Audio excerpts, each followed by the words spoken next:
ಎಲ್ಲರಿಗೂ ನಮಸ್ಕಾರ. ನನ್ನ ಹೆಸರು ಅಂಬಿಕಾ TS. ನಾನು ಬಾಲಕರ ಸರ್ಕಾರಿ ಪದವಿ ಪೂರ್ವ ಕಾಲೇಜು ತುಮಕೂರು ಇಲ್ಲಿ ಇತಿಹಾಸ ಉಪನ್ಯಾಸಕಿಯಾಗಿ ಕರ್ತವ್ಯವನ್ನು ನಿರ್ವಹಿಸ್ತಾ ಇದ್ದೇನೆ. ವಿದ್ಯಾರ್ಥಿಗಳೇ, ನಮ್ಮ ಪ್ರಥಮ PUC ಇತಿಹಾಸದ ಪ್ರಥಮ PUC ಪಠ್ಯಕ್ರಮದಲ್ಲಿ ಇರುವಂತಹ ಪ್ರಮುಖ ಅಧ್ಯಾಯಗಳಲ್ಲಿ ಒಂದು ಅಧ್ಯಾಯ ಯಾವುದಪ್ಪ ಅಂತಂದರೆ ವಿಶ್ವಸಂಸ್ಥೆ. ಈ ವಿಶ್ವಸಂಸ್ಥೆಯ ಬಗ್ಗೆ ನಾವಿವತ್ತು ಅಧ್ಯಯನವನ್ನು ಮಾಡ್ತಾ ಹೋಗೋಣ. ನಮ್ಮ ಪ್ರಥಮ PUCಯ ಪ್ರಮುಖ ಅಧ್ಯಾಯಗಳಲ್ಲಿ ಒಂದು ಯಾವುದಪ್ಪ ಅಂತಂದರೆ ವಿಶ್ವಸಂಸ್ಥೆ. ಈ ಪಾಠದ ಬಗ್ಗೆ ನಾವಿವತ್ತು ಅಧ್ಯಾಯವನ್ನು ಮಾಡ್ತಾ ಹೋಗೋಣ. ಸಮಕಾಲೀನ ಪ್ರಪಂಚದಲ್ಲೂ ಕೂಡ ಯಶಸ್ವಿಯಾಗಿ ಕಾರ್ಯವನ್ನು ನಿರ್ವಹಿಸ್ತಾ ಇರತಕ್ಕಂತಹ ಈ ವಿಶ್ವಸಂಸ್ಥೆಯ ಬಗ್ಗೆ ತಿಳ್ಕೊಳ್ಬೇಕಾಗಿರ್ತಕ್ಕಂಥದ್ದು ತುಂಬ ಅತ್ಯಗತ್ಯವಾಗಿದೆ. ಹಾಗಾಗಿ ನಮ್ಮ ಪ್ರಥಮ PUC ಪಠ್ಯಕ್ರಮದ ಇತಿಮಿತಿಗೆ ಒಳಪಟ್ಟು ನಾವು ಇದರ ಬಗ್ಗೆ ಆದಷ್ಟು ಸವಿವರವಾಗಿ ತಿಳಿದುಕೊಳ್ಳುವಂತಹ ಒಂದು ಪ್ರಯತ್ನವನ್ನು ಈ ತರಗತಿಯಲ್ಲಿ ಮಾಡ್ತಾ ಹೋಗೋಣ. ವಿದ್ಯಾರ್ಥಿಗಳೇ, ನಾವೀಗ ಆಲ್ರೆಡಿ ಮೊದಲನೇ ಮಹಾಯುದ್ಧ ಮತ್ತು ಎರಡನೇ ಮಹಾಯುದ್ಧಗಳು ಯಾಕೆ ಆಯಿತು, ಹೇಗೆ ಆಯಿತು ಹಾಗೂ ಅದರಿಂದ ಉಂಟಾದಂತಹ ಪರಿಣಾಮಗಳು ಏನು ಎನ್ನುವುದನ್ನೆಲ್ಲದನ್ನು ಕೂಡ ಸವಿವರವಾಗಿ ಈಗ ಆಲ್ರೆಡಿ ಹಿಂದಿನ ತರಗತಿಗಳಲ್ಲಿ ಅಧ್ಯಯನವನ್ನು ಮಾಡಿದ್ದೀವಿ.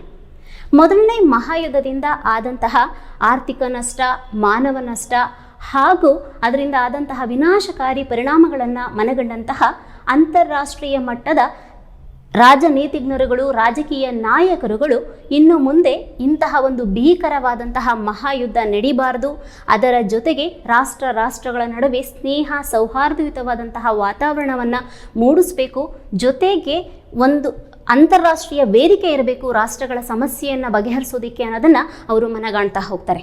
ಹಾಗಾಗಿ ಈ ಎಲ್ಲ ಉದ್ದೇಶಗಳನ್ನು ಇಟ್ಕೊಂಡು ಮೊದಲನೇ ಮಹಾಯುದ್ಧ ಮುಗಿದ ನಂತರ 1920ರಲ್ಲಿ ಮೊದಲನೇ ಮಹಾಯುದ್ಧ ಮುಗಿದ ನಂತರ 1920ರಲ್ಲಿ ರಾಷ್ಟ್ರಗಳ ಸಂಘವನ್ನು ಸ್ಥಾಪನೆಯನ್ನು ಮಾಡಲಾಗುತ್ತೆ. ಈ ರಾಷ್ಟ್ರಗಳ ಸಂಘದ ಸ್ಥಾಪನೆ ಮೊದಲನೇ ಮಹಾಯುದ್ಧದ ಒಂದು ಪ್ರಮುಖವಾದಂತಹ ಫಲಿತಾಂಶ, ಪರಿಣಾಮ ಅನ್ನೋದು ಕೂಡ ನಮಗೆ ಗೊತ್ತಾಗಿದೆ. ರಾಷ್ಟ್ರಗಳ ನಡುವೆ ಸ್ನೇಹ ಸೌಹಾರ್ದಯುತವಾದಂತಹ ಮನೋಭಾವನೆಯನ್ನು ಮೂಡಿಸ್ತಕ್ಕಂಥದ್ದು, ಅದರ ಜೊತೆಗೆ ಮತ್ತೊಂದು ಭೀಕರ ಮಹಾಯುದ್ಧವನ್ನು ತಡಿತಕ್ಕಂತಹ ಮೂಲಭೂತ ಗುರುತರವಾದಂತಹ ಉದ್ದೇಶಗಳನ್ನು ಇಟ್ಕೊಂಡು ರಚನೆಯಾಗಿದ್ದು ಈ ರಾಷ್ಟ್ರಗಳ ಸಂಘ. ಆದರೆ ಈ ರಾಷ್ಟ್ರಗಳ ಸಂಘ ತನ್ನ ಒಂದು ಉದ್ದೇಶವನ್ನು ಈಡೇರಿಸುವಲ್ಲಿ ಅದು ವೈಫಲ್ಯತೆಯನ್ನು ಹೊಂದುತ್ತಾ ಹೋಗುತ್ತೆ. ಅಂದರೆ ಮೊದಲನೇ ಮಹಾಯುದ್ಧ ಮುಗಿದ ಕೇವಲ 2 ದಶಕಗಳಲ್ಲಿ ವಿಶ್ವ ಮತ್ತೊಂದು ಮಹಾಯುದ್ಧವನ್ನು 1939ರಿಂದ 1945ರ ಅವಧಿಯಲ್ಲಿ ಕಾಣುವಂತಹ ಒಂದು ಪರಿಸ್ಥಿತಿ ಬಂದು ಒದಗುತ್ತೆ. ಹಾಗಾಗಿ ಅಂತಾರಾಷ್ಟ್ರೀಯ ಮಟ್ಟದ ರಾಜಕೀಯ ನಾಯಕರುಗಳು ರಾಷ್ಟ್ರಗಳ ಸಂಘದಲ್ಲಿ ಇದ್ದಂತಹ ಕೊರತೆ, ನ್ಯೂನತೆಗಳನ್ನು ನೀಗಿಸಿ ಅದಕ್ಕಿಂತಲೂ ಹೆಚ್ಚು ಶಕ್ತವಾಗಿರುವ ಮತ್ತೊಂದು ಅಂತಾರಾಷ್ಟ್ರೀಯ ವೇದಿಕೆಯನ್ನು, ಸಂಘಟನೆಯನ್ನು ರಚನೆ ಮಾಡಬೇಕು ಅಂತಕ್ಕಂಥದ್ರಲ್ಲಿ ಅವರು ನಿರತರಾಗ್ತಾ ಹೋಗ್ತಾರೆ. ಆ ನಿಟ್ಟಿನಲ್ಲಿ ಅನೇಕ ಪ್ರಯತ್ನಗಳನ್ನು ಮಾಡ್ತಾ ಹೋಗ್ತಾರೆ. ಆ ಪ್ರಯತ್ನಗಳ ಫಲವೇ ನಾವಿವತ್ತು ಅಧ್ಯಯನವನ್ನು ಮಾಡಲಿಕ್ಕೆ ಹೊರಟಿರ್ತಕ್ಕಂತಹ ವಿಶ್ವಸಂಸ್ಥೆ. ಎರಡನೇ ಮಹಾಯುದ್ಧ ನಡೀತಾ ಇರತಕ್ಕಂತಹ ಸಂದರ್ಭದಲ್ಲಿಯೇ ಈ ವಿಶ್ವಸಂಸ್ಥೆ ಹೇಗಿರಬೇಕು, ಅದನ್ನು ಯಾವ ರೀತಿ ರಚನೆಯನ್ನು ಮಾಡಬೇಕು ಅಂತಕ್ಕಂಥದ್ರ ಬಗ್ಗೆ ಹಲವಾರು ಮಾತುಕತೆಗಳು ನಡೀತಾ ಹೋಗುತ್ತೆ. ಅದರಲ್ಲಿ ನಾವು ಮೊದಲ ಪ್ರಯತ್ನವಾಗಿ ಅಟ್ಲಾಂಟಿಕ್ ಚಾರ್ಟರನ್ನು ನಾವು ಗುರುತಿಸ್ತಾ ಹೋಗ್ತೀವಿ. ಈ ನಿಟ್ಟಿನಲ್ಲಿ ಪ್ರಮುಖವಾಗಿ ಪಾತ್ರವನ್ನು ವಹಿಸಿರುವಂತಹ ಅಂತಾರಾಷ್ಟ್ರೀಯ ಮಟ್ಟದ ರಾಜಕೀಯ ನಾಯಕರುಗಳು ಯಾರ್ಯಾರಪ್ಪ ಅಂತಂದರೆ ಅಂದಿನ ಇಂಗ್ಲೆಂಡಿನ ಪ್ರಧಾನಿಯಾಗಿದ್ದಂತಹ ಸರ್ ವಿನ್ಸ್ಟನ್ ಚರ್ಚಿಲ್ ಹಾಗೂ ಅಮೆರಿಕದ ಅಧ್ಯಕ್ಷರಾಗಿದ್ದಂತಹ FD ರೂಸ್ವೆಲ್ಟ್ ರವರು ಪ್ರಮುಖವಾಗಿರ್ತಾರೆ. ಕಾಲಾನಂತರದಲ್ಲಿ ರಷ್ಯಾದ ಅಧ್ಯಕ್ಷರಾಗಿದ್ದಂತಹ ಸ್ಟಾಲಿನ್ ರವರು ಇದರಲ್ಲಿ ಕೈ ಜೋಡಿಸ್ತಕ್ಕಂಥದ್ದನ್ನು ನಾವು ಗಮನಿಸ್ತಾ ಹೋಗ್ತೀವಿ. ಎರಡನೇ ಮಹಾಯುದ್ಧ ನಡೀತಾ ಇರತಕ್ಕಂತಹ ಸಂದರ್ಭದಲ್ಲಿ ಅಂದರೆ 1941ರಲ್ಲಿ ಸರ್ ವಿನ್ಸ್ಟನ್ ಚರ್ಚಿಲ್ ಹಾಗೂ ಅಮೆರಿಕದ ಅಧ್ಯಕ್ಷರಾಗಿದ್ದಂತಹ FD ರೂಸ್ವೆಲ್ಟ್ ರವರು ಅಟ್ಲಾಂಟಿಕ್ ಸಮುದ್ರ ನೌಕೆಯಲ್ಲಿ ಪರಸ್ಪರ ಭೇಟಿಯಾಗಿ ಆದಷ್ಟು ಬೇಗ ಎರಡನೇ ಮಹಾಯುದ್ಧವನ್ನು ತಡಿಬೇಕು, ವಿಶ್ವದಲ್ಲಿ ಶಾಂತಿಯನ್ನು ಸ್ಥಾಪನೆಯನ್ನು ಮಾಡಬೇಕು ಹಾಗೂ ಒಂದು ಅಂತಾರಾಷ್ಟ್ರೀಯ ಸಂಘಟನೆಯನ್ನು ರಚನೆಯನ್ನು ಮಾಡಬೇಕು ಎನ್ನುವುದರ ಕುರಿತು ಅವರು ಮಾತುಕತೆಗಳನ್ನು ಆರಂಭವನ್ನು ಮಾಡ್ತಾ ಹೋಗ್ತಾರೆ. ಅಲ್ಲಿ 8 ತತ್ವಗಳನ್ನು ಇವರು ರೂಪಿಸ್ತಾ ಹೋಗ್ತಾರೆ. 8 ತತ್ವಗಳನ್ನು ಅವರು ರೂಪಿಸ್ತಾ ಹೋಗ್ತಾರೆ. ಇದೇ ಅಟ್ಲಾಂಟಿಕ್ ಚಾರ್ಟರ್ ಎಂಬುದಾಗಿ ಹೆಸರುವಾಸಿಯಾಗಿರ್ತಕ್ಕಂಥದ್ದು. 1941ರ ಈ ಅಟ್ಲಾಂಟಿಕ್ ಚಾರ್ಟರ್ ಅಂತಕ್ಕಂಥದ್ದು ವಿಶ್ವಸಂಸ್ಥೆಯ ಸ್ಥಾಪನೆಯ ನಿಟ್ಟಿನಲ್ಲಿ ನಡೆದಿರುವಂತಹ ಮೊದಲ ಪ್ರಯತ್ನ, ಮೊದಲ ಹೆಜ್ಜೆ ಅಂತ ಹೇಳಿ ನಾವು ಗುರುತಿಸ್ತಾ ಹೋಗ್ಬೋದು. 1941ರಿಂದ 1945ರವರೆಗೂ ಕೂಡ ಹಲವಾರು ಸಭೆ ಸಮ್ಮೇಳನಗಳನ್ನು ನಡೆಸಿ ಹೇಗೆ ವಿಶ್ವಸಂಸ್ಥೆ ಅಂತಕ್ಕಂಥದ್ದು ಇರಬೇಕು, ಅದರ ಪ್ರಸ್ತಾವನೆ ಹೇಗಿರಬೇಕು, ಅದರ ಕಾರ್ಯವೈಖರಿ ಹೇಗಿರಬೇಕು ಅನ್ನೋದ್ರ ಬಗ್ಗೆ ಅವರು ಚರ್ಚೆಗಳನ್ನು ಮಾಡ್ತಾ ಹೋಗ್ತಾರೆ. ಅಂತಹ ಪ್ರಮುಖವಾದಂತಹ ಸಭೆ ಅಥವಾ ಸಮ್ಮೇಳನಗಳು ಯಾವ್ದಾವ್ದಪ್ಪ ಅಂತಂದರೆ ವಾಷಿಂಗ್ಟನ್ ಸಮ್ಮೇಳನ, ಟೆಹರಾನ್ ಸಮ್ಮೇಳನ, ಡಂಬರ್ಟನ್ ಓಕ್ಸ್ ಸಮ್ಮೇಳನ, ಯಾಲ್ಟಾ ಸಮ್ಮೇಳನ ಹಾಗೂ ಸ್ಯಾನ್ ಫ್ರಾನ್ಸಿಸ್ಕೋ ಸಮ್ಮೇಳನಗಳು ಇಲ್ಲಿ ಪ್ರಮುಖವಾಗಿರ್ತಕ್ಕಂಥದ್ದು. ಅದರಲ್ಲಿಯೂ ಕೂಡ ಯಾಲ್ಟಾ ಮತ್ತು ಸ್ಯಾನ್ ಫ್ರಾನ್ಸಿಸ್ಕೋ ಸಮ್ಮೇಳನಗಳಲ್ಲಿ ವಿಶ್ವಸಂಸ್ಥೆಯ ಅಧಿಕೃತ ರೂಪರೇಷೆಗಳನ್ನು, ಸ್ವರೂಪಗಳನ್ನು ಅವರು ಇಲ್ಲಿ ರಚನೆಯನ್ನು ಮಾಡ್ತಾ ಹೋಗ್ತಾರೆ. ಅಂತಿಮವಾಗಿ ಸ್ಯಾನ್ ಫ್ರಾನ್ಸಿಸ್ಕೋ ಸಮ್ಮೇಳನದಲ್ಲಿ ವಿಶ್ವಸಂಸ್ಥೆಯನ್ನು ಅಕ್ಟೋಬರ್ 24, 1945ರಲ್ಲಿ ಸ್ಥಾಪನೆಯನ್ನ ಮಾಡಬೇಕು ಅನ್ನುವಂತಹ ಒಂದು ಅಧಿಕೃತ ಘೋಷಣೆಯನ್ನ, ನಿರ್ಧಾರವನ್ನ ಅವರು ಪ್ರಕಟಣೆಯನ್ನ ಮಾಡ್ತಾ ಹೋಗ್ತಾರೆ. ಈ ಸ್ಯಾನ್ ಫ್ರಾನ್ಸಿಸ್ಕೋ ಸಮ್ಮೇಳನದ ಒಂದು ಅಧಿಕೃತ ನಿರ್ಧಾರದಂತೆ UNO ಅಥವಾ ವಿಶ್ವಸಂಸ್ಥೆಯು 1945 ಅಕ್ಟೋಬರ್ 24ರಂದು ಅದು ಸ್ಥಾಪನೆಯಾಗ್ತಾ ಹೋಗುತ್ತೆ. UNO, ಯುನೈಟೆಡ್ ನೇಷನ್ಸ್ ಆರ್ಗನೈಸೇಷನ್ ಅಥವಾ ವಿಶ್ವಸಂಸ್ಥೆ ಯಾವಾಗ ಸ್ಥಾಪನೆಯಾಯಿತು? 1945 ಅಕ್ಟೋಬರ್ 24ರಂದು ಇದು ಸ್ಥಾಪನೆಯಾಗ್ತಾ ಹೋಗುತ್ತೆ. ಅಕ್ಟೋಬರ್ 24 ನಾವು ವಿಶ್ವಸಂಸ್ಥೆಯ ದಿನಾಚರಣೆಯನ್ನ ಇಂದಿಗೂ ಕೂಡ ಆಚರಿಸ್ತಾ ಹೋಗ್ತಿದ್ದೀವಿ. ಹೀಗೆ 1945ರಲ್ಲಿ ಅಧಿಕೃತವಾಗಿ ವಿಶ್ವಸಂಸ್ಥೆ ಅಂತಕ್ಕಂಥದ್ದು ಸ್ಥಾಪನೆ ಆಗ್ತಾ ಹೋಗುತ್ತೆ. ವಿಶ್ವದ ಪ್ರಜೆಗಳಾದ ನಾವೆಲ್ಲರೂ ಅಂತಕ್ಕಂತಹ ಒಂದು ಪ್ರಸ್ತಾವನೆಯನ್ನೇ ಹೊಂದಿ ಈ ಒಂದು ವಿಶ್ವಸಂಸ್ಥೆಯನ್ನ ಸ್ಥಾಪನೆಯನ್ನ ಮಾಡಲಾಗುತ್ತೆ. ಇದರ ಕೇಂದ್ರ ಕಚೇರಿ ನ್ಯೂಯಾರ್ಕ್ನಲ್ಲಿ ಇರ್ತಕ್ಕಂಥದ್ದು. ಇದರ ಕೇಂದ್ರ ಕಚೇರಿಯನ್ನ ಎಲ್ಲಿ ಸ್ಥಾಪನೆಯನ್ನ ಮಾಡಿದರೆ? ನ್ಯೂಯಾರ್ಕ್ನಲ್ಲಿ ಇರ್ತಕ್ಕಂಥದ್ದು. ವಿಶ್ವಸಂಸ್ಥೆ ಸ್ಥಾಪನೆಯಾದಂತಹ ಸಂದರ್ಭದಲ್ಲಿ ಅಂದರೆ 1945 ಅಕ್ಟೋಬರ್ 24 ಅಂತ ಹೇಳಿದ್ವಲ್ಲ, ಈ ಸಂದರ್ಭದಲ್ಲಿ ಭಾರತ ದೇಶವನ್ನೂ ಒಳಗೊಂಡಂತೆ 51 ರಾಷ್ಟ್ರಗಳು ವಿಶ್ವಸಂಸ್ಥೆಯ ಸದಸ್ಯ ರಾಷ್ಟ್ರಗಳಾಗಿದ್ದವು. ಎಷ್ಟು? ಭಾರತವು ಸೇರಿದಂತೆ 51 ವಿಶ್ವಸಂಸ್ಥೆಯ ಸದಸ್ಯ ರಾಷ್ಟ್ರಗಳಾಗಿದ್ದವು. ಇಂದಿಗೆ 2020ರ ಹೊತ್ತಿಗೆ 193 ವಿಶ್ವದ 193 ರಾಷ್ಟ್ರಗಳು ವಿಶ್ವಸಂಸ್ಥೆಯ ಸದಸ್ಯತ್ವವನ್ನು ಪಡೆದುಕೊಂಡು ವಿಶ್ವಸಂಸ್ಥೆಯ ಗುರಿ ಮತ್ತು ಧ್ಯೇಯೋದ್ದೇಶಗಳಿಗೆ ಬದ್ಧವಾಗಿ ಅವು ಮುನ್ನಡೀತಾ ಹೋಗ್ತಿವಿ. ಹೀಗೆ ವಿಶ್ವಸಂಸ್ಥೆ ಅಧಿಕೃತವಾಗಿ ಸ್ಥಾಪನೆಯಾಗಿದ್ದನ್ನ ನಾವು ಗಮನಿಸ್ತಾ ಹೋಗ್ತೀವಿ. ಈ ವಿಶ್ವಸಂಸ್ಥೆ ಕೆಲವೊಂದು ಭಾಷೆಗಳನ್ನ ತನ್ನ ಅಧಿಕೃತ ಮತ್ತು ಆಡಳಿತ ಭಾಷೆಯನ್ನಾಗಿ ಅದು ಸ್ವೀಕಾರವನ್ನ ಮಾಡಿದೆ. ಅಂತಹ ಅಧಿಕೃತ ಆಡಳಿತ ಭಾಷೆಗಳು ಯಾವ್ದಾವ್ದಪ್ಪ ಅಂತಂದ್ರೆ English, Spanish, Arabic, Russian, Chinese ಹಾಗೂ ಫ್ರೆಂಚ್ ಭಾಷೆಗಳು. English, Spanish, Arabic, Russian, Chinese ಮತ್ತು ಫ್ರೆಂಚ್ ಭಾಷೆಗಳನ್ನು ಅಧಿಕೃತ ಮತ್ತು ಆಡಳಿತ ಭಾಷೆಗಳು ಯಾವುದ್ರದ್ದು? ವಿಶ್ವಸಂಸ್ಥೆಯ ಅಧಿಕೃತ ಆಡಳಿತ ಭಾಷೆಗಳು ಅಂತ ಹೇಳಿ ನಾವು ಕರೀತಾ ಹೋಗ್ತೀವಿ. ಇದಿಷ್ಟನ್ನು ಕೂಡ ವಿದ್ಯಾರ್ಥಿಗಳೇ ನಮಗೆ 1 ಮಾರ್ಕ್ಸು 2 ಅಂಕಗಳಲ್ಲಿ ಇದನ್ನು ಪದೇ ಪದೇ ನಮಗೆ ರಿಪೀಟೆಡ್ ಆಗಿ ಕೇಳ್ತಾ ಹೋಗ್ತಾರೆ. ವಿಶ್ವಸಂಸ್ಥೆ ಯಾವಾಗ ಸ್ಥಾಪನೆಯಾಯಿತು, ವಿಶ್ವಸಂಸ್ಥೆಯ ದಿನಾಚರಣೆಯನ್ನು ನಾವು ಯಾವಾಗ ಮಾಡ್ತಾ ಹೋಗ್ತೀವಿ, ಅದರ ಕೇಂದ್ರ ಕಚೇರಿಯಲ್ಲಿದೆ, ವಿಶ್ವಸಂಸ್ಥೆಯ ಸದಸ್ಯ ರಾಷ್ಟ್ರಗಳ ಸಂಖ್ಯೆ ಎಷ್ಟು, ಅದರ ಅಧಿಕೃತ ಭಾಷೆಗಳನ್ನು ಯಾವುದಾದ್ರೂ 2 ಹೆಸರಿಸಿ ಅಂತ ಹೇಳಿ ಇದ್ರ ಬಗ್ಗೆ ನೀವು ಹೆಚ್ಚು ಗಮನವನ್ನು ಹರಿಸ್ತಾ ಹೋಗಬೇಕಾಗತ್ತೆ. ಹೀಗೆ ಸ್ಥಾಪನೆಯಾದಂತಹ ವಿಶ್ವಸಂಸ್ಥೆ ತನ್ನದೇ ಆದಂತಹ ಗುರಿ ಮತ್ತು ಉದ್ದೇಶಗಳನ್ನು, ಧ್ಯೇಯೋದ್ದೇಶಗಳನ್ನು ಇಟ್ಕೊಂಡು ಅದು ಸ್ಥಾಪನೆಯಾಗ್ತಾ ಹೋಗುತ್ತೆ. ಅದರಲ್ಲಿ ಪ್ರಮುಖವಾಗಿ ಇರ್ತಕ್ಕಂಥದ್ದು ಈಗ ಆಲ್ರೆಡಿ ನಮಗೆ ಸ್ವಲ್ಪ ಸ್ಥೂಲವಾಗಿ ಅರ್ಥ ಆಗಿದೆ. ಏನಪ್ಪಾ ಅಂತಂದರೆ ಮತ್ತೊಂದು ಮಹಾಯುದ್ಧ ನಡೆಯದಂತೆ ತಡೀತಕ್ಕಂಥದ್ದು ವಿಶ್ವಸಂಸ್ಥೆಯ ಅತ್ಯಂತ ಪ್ರಮುಖವಾಗಿರುವಂತಹ ಒಂದು ಗುರಿ ಮತ್ತು ಉದ್ದೇಶ. ಇದಕ್ಕೋಸ್ಕರ ರಾಷ್ಟ್ರಗಳ ನಡುವೆ ಸ್ನೇಹ ಮತ್ತು ಸೌಹಾರ್ದಯುತವಾದಂತಹ ಬಾಂಧವ್ಯವನ್ನು ಮೂಡಿಸ್ತಾ ಹೋಗಬೇಕು ಅನ್ನೋದು ಕೂಡ ವಿಶ್ವಸಂಸ್ಥೆಯ ಪ್ರಮುಖವಾದಂತಹ ಗುರಿಯಾಗ್ತಾ ಹೋಗುತ್ತೆ. ಯಾಕೆ ಇದು ಇಲ್ಲಿ ಹೆಚ್ಚು ಪ್ರಾಮುಖ್ಯತೆಯನ್ನು ಪಡ್ಕೊಳ್ತಾ ಹೋಗುತ್ತಪ್ಪ ಅಂತಂದ್ರೆ, ಮತ್ತೊಂದು ಮಹಾಯುದ್ಧವೇನಾದರೂ ಪ್ರಪಂಚದಲ್ಲಿ ಘಟಿಸಿದರೆ ಬಹುಶಃ ನಮ್ಮ ಇಡೀ ಮಾನವ ಸಂಕುಲವೇ ನಾಶವಾಗುವಂತಹ ಸಂಭವ ಇರುತ್ತೆ. ಜಲಚರಗಳು ನಾಶವಾಗುವಂತಹ ಸಂಭವ ಇರುತ್ತೆ. ಅಷ್ಟೇ ಯಾಕೆ, ನಾವೆಲ್ಲರೂ ಕೂಡ ವಾಸಿಸಲು ಯೋಗ್ಯವಾಗಿರುವಂತಹ ಈ ಪರಿಸರವೂ ಕೂಡ ನಾಶವಾಗುವಂತಹ ಸಂಭಾವ್ಯತೆ ಜಾಸ್ತಿ ಇರುತ್ತೆ. ಇದು ಕೇವಲ ಉತ್ಪ್ರೇಕ್ಷೆ ಅಲ್ಲ ವಿದ್ಯಾರ್ಥಿಗಳೇ. ಯಾಕಪ್ಪ ಅಂತಂದರೆ ಇಂದಿನ ವೈಜ್ಞಾನಿಕ ಮತ್ತು ತಂತ್ರಜ್ಞಾನದ ನೆರಳಿನಲ್ಲಿ ಪ್ರತಿಯೊಂದು ರಾಷ್ಟ್ರವೂ ಕೂಡ ತನ್ನ ಇತಿಮಿತಿಗಳಿಗೆ ಒಳಪಟ್ಟು ಮಾರಕ ಅಸ್ತ್ರಗಳನ್ನು, ವಿನಾಶಕಾರಿ ಅಸ್ತ್ರಗಳನ್ನು ಅವು ತಯಾರಿಸಿ ಇಟ್ಕೊಂಡಿವೆ. ಅಷ್ಟೇ ಅಲ್ಲ, ಅವುಗಳ ಯಶಸ್ವಿ ಪರೀಕ್ಷೆಯನ್ನು ಕೂಡ ಮಾಡಿವೆ. ಮತ್ತೊಂದು ಯುದ್ಧವೇನಾದರೂ ನಡೆದರೆ ವಿಶ್ವದ ಎಲ್ಲ ರಾಷ್ಟ್ರಗಳು ಒಗ್ಗೂಡಿ ಆ ಯುದ್ಧದಲ್ಲಿ ಭಾಗವಹಿಸಿದ್ರೆ ಒಂದು ರಾಷ್ಟ್ರದ ಮೇಲೆ ಮತ್ತೊಂದು ರಾಷ್ಟ್ರಗಳು ಈ ಮಾರಕ ಅಸ್ತ್ರಗಳನ್ನು ಪ್ರಯೋಗಿಸಿ ಬಹುಶಃ ಇಡೀ ಪ್ರಪಂಚವೇ ನಾಶವಾಗುವಂತಹ ಸಂಭಾವ್ಯತೆ ಇದೆ. ನಾವು ಮೊದಲೇ ಓದಿದ್ದೀವಿ, ಮಾನವನ ವಿಕಸನದ ಕಥೆಯಲ್ಲಿ ಓದಿದ್ದೀವಿ, ಜೀವಿ ಹೇಗೆ ಪ್ರೋಟೋಜೋವಾದಂತಹ ಅಮೀಬದಿಂದ ವಿಕಸನ ಆಯಿತು ಅಂತ ಹೇಳಿ. ಅಂತಹ ಪರಿಸ್ಥಿತಿಗೆ ಬಹುಶಃ ಮನುಕುಲ ಹೋಗಬಹುದು ಅಂತಕ್ಕಂತಹ ಒಂದು ನಿಟ್ಟಿನಲ್ಲಿ ಈ ಒಂದು ಮತ್ತೊಂದು ಮಹಾಯುದ್ಧವನ್ನು ತಡೆಯುವಂತಹ, ಅದಕ್ಕೋಸ್ಕರ ರಾಷ್ಟ್ರಗಳ ನಡುವೆ ಸೌಹಾರ್ದಯುತವಾದಂತಹ ವಾತಾವರಣವನ್ನು ಮೂಡಿಸಿ ಆ ಮೂಲಕ ಅಂತಾರಾಷ್ಟ್ರೀಯ ಶಾಂತಿ ಮತ್ತು ಭದ್ರತೆಯನ್ನು ಕಾಪಾಡುವಂತಹ ಒಂದು ಗುರುತರವಾದಂತಹ ಗುರಿ ಮತ್ತು ಉದ್ದೇಶವನ್ನ ನಮ್ಮ ವಿಶ್ವಸಂಸ್ಥೆ ಹೊಂದಿ ರಚನೆಯಾಗಿರ್ತಕ್ಕಂಥದ್ದು. ಆ ನಿಟ್ಟಿನಲ್ಲಿ ಇವತ್ತಿಗೆ ಅದು ಇಂದಿನವರೆಗೂ ಕೂಡ ಯಶಸ್ವಿಯಾಗಿರ್ತಕ್ಕಂಥದ್ದನ್ನ ನಾವು ಗಮನಿಸ್ತಾ ಹೋಗ್ತೀವಿ. ಇದಿಷ್ಟೇ ಅಲ್ಲ, ಅದರ ಒಂದು ಗುರಿ ಮತ್ತು ಉದ್ದೇಶ ಏನಪ್ಪಾ ಅಂತಂದ್ರೆ ವಿಶ್ವಸಂಸ್ಥೆಯ ಸದಸ್ಯ ರಾಷ್ಟ್ರಗಳ ಆರ್ಥಿಕ, ಸಾಮಾಜಿಕ, ಶೈಕ್ಷಣಿಕ, ವೈಜ್ಞಾನಿಕ ಮತ್ತು ವೈದ್ಯಕೀಯ ಕ್ಷೇತ್ರಗಳಲ್ಲಿ ಅವುಗಳ ಒಂದು ಅಭಿವೃದ್ಧಿಯನ್ನು ಮಾಡ್ತಕ್ಕಂಥದ್ದು. ವಿಶ್ವಸಂಸ್ಥೆಯ ಸದಸ್ಯ ರಾಷ್ಟ್ರಗಳೆಲ್ಲವನ್ನೂ ಕೂಡ ಆರ್ಥಿಕವಾಗಿ ಬಲಪಡಿಸುವಂತಹ, ವೈಜ್ಞಾನಿಕ ಕ್ಷೇತ್ರಗಳಲ್ಲಿ ಮುಂದುವರಿಯುವಂತೆ ಮಾಡುವಂತಹ ಒಂದು ಗುರುತರವಾದಂತಹ ಉದ್ದೇಶವನ್ನು ಕೂಡ ಇದು ಹೊಂದಿದೆ. ಜೊತೆಗೆ ನಮ್ಮೆಲ್ಲರಿಗೂ ಗೊತ್ತು, ಪ್ರತಿಯೊಬ್ಬ ಮಾನವನಿಗೂ ಕೂಡ ಮೂಲಭೂತ ಹಕ್ಕುಗಳು ಇರುತ್ತೆ. ಅಂತಹ ಮಾನವನ ಮೂಲಭೂತ ಹಕ್ಕುಗಳನ್ನು ರಕ್ಷಿಸಿ ಅವುಗಳಿಗೆ ಒಂದು ಅರ್ಥವನ್ನು ರೂಪಿಸುವಂತಹ, ಕೊಡುವಂತಹ ಒಂದು ಗುರಿಯನ್ನು ಕೂಡ ಈ ವಿಶ್ವಸಂಸ್ಥೆ ಹೊಂದಿದೆ. ಪ್ರತಿಯೊಬ್ಬ ಮಾನವನಿಗೂ ಕೂಡ ಮೂಲಭೂತ ಹಕ್ಕು ಅಂತಕ್ಕಂಥದ್ದು ಅತ್ಯವಶ್ಯಕವಾಗಿದೆ. ಅವುಗಳನ್ನು ರಕ್ಷಿಸುವಂತಹ ಒಂದು ಉದ್ದೇಶವನ್ನು ಕೂಡ ಇಲ್ಲಿ ಹೊಂದಿರತಕ್ಕಂತಹದ್ದು. ಪ್ರಪಂಚದಲ್ಲಿ ಇರುವಂತಹ ಪ್ರತಿಯೊಬ್ಬ ಮಾನವನ ಜೀವನವೂ ಕೂಡ ಉತ್ತಮವಾಗಿರಬೇಕು ಅನ್ನುವಂತಹ ನಿಟ್ಟಿನಲ್ಲಿ ಜನರ ಜೀವನ ಮಟ್ಟವನ್ನು ಸುಧಾರಿಸುವಂತಹ ಒಂದು ಉದ್ದೇಶವನ್ನು ಕೂಡ ಇಲ್ಲಿ ಹೊಂದಿದೆ. ಅಂತಾರಾಷ್ಟ್ರೀಯ ಶಾಂತಿ ಮತ್ತು ಸೌಹಾರ್ದತೆಯನ್ನು ಕಾಪಾಡುವಂತಹ ನಿಟ್ಟಿನಲ್ಲಿ ರಾಷ್ಟ್ರಗಳ ನಡುವೆ ಅನೇಕ ಒಪ್ಪಂದಗಳು ನಡೀತಾ ಹೋಗಿದೆ.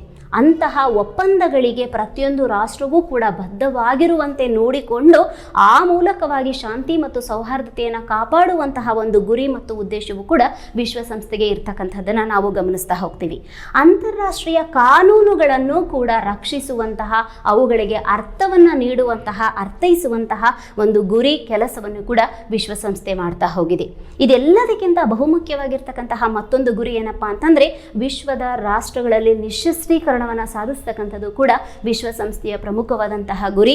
ಎಲ್ಲ ರಾಷ್ಟ್ರಗಳು ಕೂಡ ಶಸ್ತ್ರಾಸ್ತ್ರಗಳನ್ನ ಪ್ರಯೋಗ ಮಾಡದಂತೆ ತಡೆಯುವಂತಹ ಒಂದು ಗುರಿಯನ್ನು ಕೂಡ ಇದು ಹೊಂದಿರತಕ್ಕಂಥದ್ದು. ತಯಾರು ಮಾಡದೇ ಇರತಕ್ಕಂತಹದ್ದು ನೋಡ್ಕೊಳ್ಳೋದು ಒಂದು ಹಂತವಾದರೆ, ತಯಾರಿಸಿದ್ದನ್ನ ಪ್ರಯೋಗ ಮಾಡದೇ ಇರತಕ್ಕಂಥದ್ದು ಮತ್ತೊಂದು ಹಂತದಲ್ಲಿ ಅದರ ಒಂದು ಗುರಿ ಮತ್ತು ಉದ್ದೇಶ ಆಗಿರ್ತಕ್ಕಂಥದ್ದು. ಹೀಗೆ ಇವಿಷ್ಟು ಪ್ರಮುಖವಾದಂತಹ ಗುರಿ, ಧ್ಯೇಯೋದ್ದೇಶಗಳನ್ನ ಮತ್ತು ಉದ್ದೇಶಗಳನ್ನ ಇಟ್ಕೊಂಡು ವಿಶ್ವಸಂಸ್ಥೆ 1945 ಅಕ್ಟೋಬರ್ 24 ಅದು ಸ್ಥಾಪನೆಯಾಗ್ತಾ ಹೋಗುತ್ತೆ.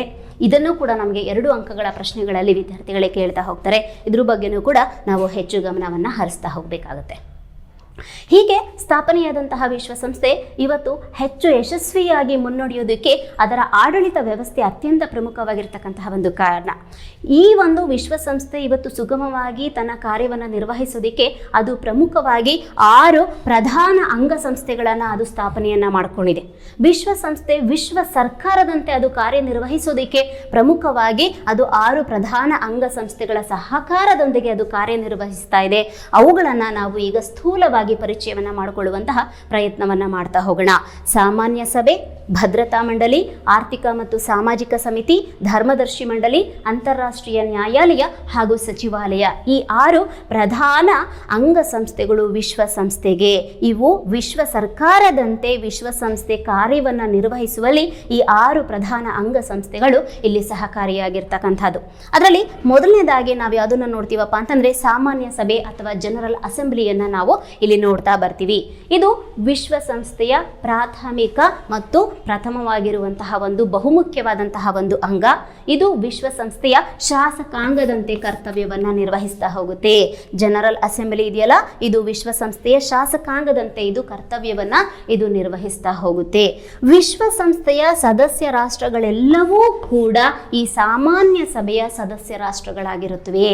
ಸಾಮಾನ್ಯ ಸಭೆಯ ಸದಸ್ಯ ರಾಷ್ಟ್ರಗಳು ಯಾವ್ಯಾವು? ಇವತ್ತಿಗೆ 193 ಅಂತ ಹೇಳಿದ್ನಲ್ಲ, ಈ 193 ಸದಸ್ಯ ರಾಷ್ಟ್ರಗಳು ಕೂಡ ಸಾಮಾನ್ಯ ಸಭೆಯ ಸದಸ್ಯ ರಾಷ್ಟ್ರಗಳಾಗಿರುತ್ತವೆ. ಸೊ ಸಾಮಾನ್ಯ ಸಭೆಯಲ್ಲಿ ಇವೆಲ್ಲವೂ ಕೂಡ ಭಾಗವಹಿಸಿ ಸಮಾಲೋಚನೆಯನ್ನ ನಡೆಸೋದ್ರಿಂದ ಇದನ್ನ ಸಮಾಲೋಚನಾ ಸಭೆ ಎಂಬುದಾಗಿಯೂ ನಾವು ಇಲ್ಲಿ ಕರಿತಾ ಬರ್ತೀವಿ.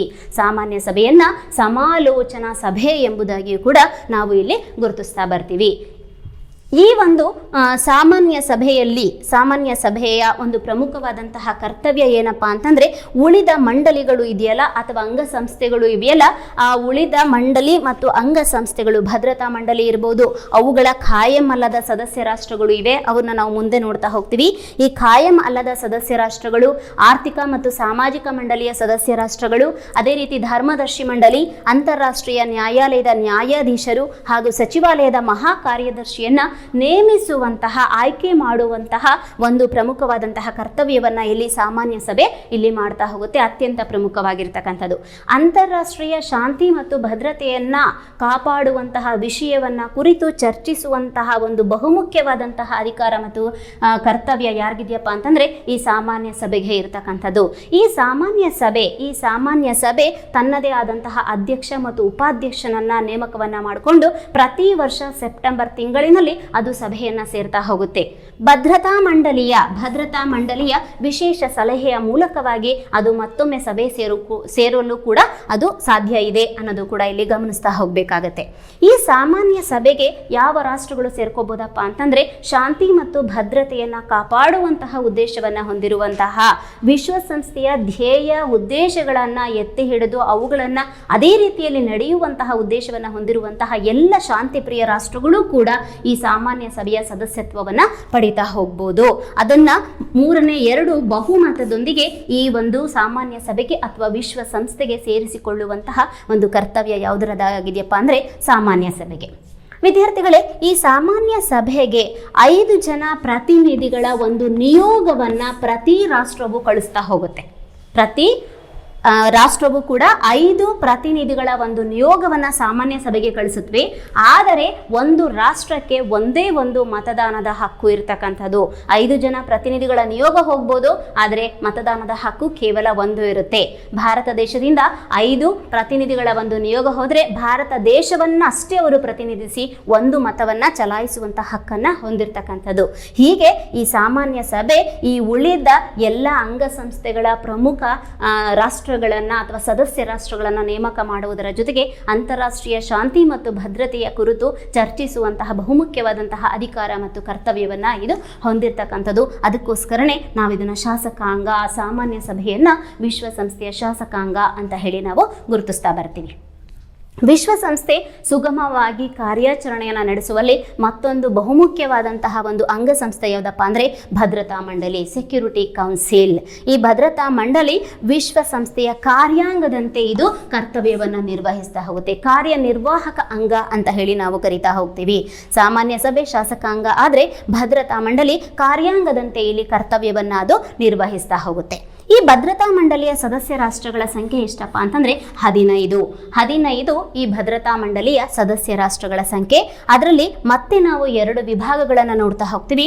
5 ಖಾಯಂ ಸದಸ್ಯ ರಾಷ್ಟ್ರಗಳು ಇರುತ್ತವೆ, 10 ಖಾಯಂ ಅಲ್ಲದ ಅಥವಾ ತಾತ್ಕಾಲಿಕ ಸದಸ್ಯ ರಾಷ್ಟ್ರಗಳನ್ನು ನಾವು ಇಲ್ಲಿ ಗುರುತಿಸ್ತಾ ಬರ್ತೀವಿ.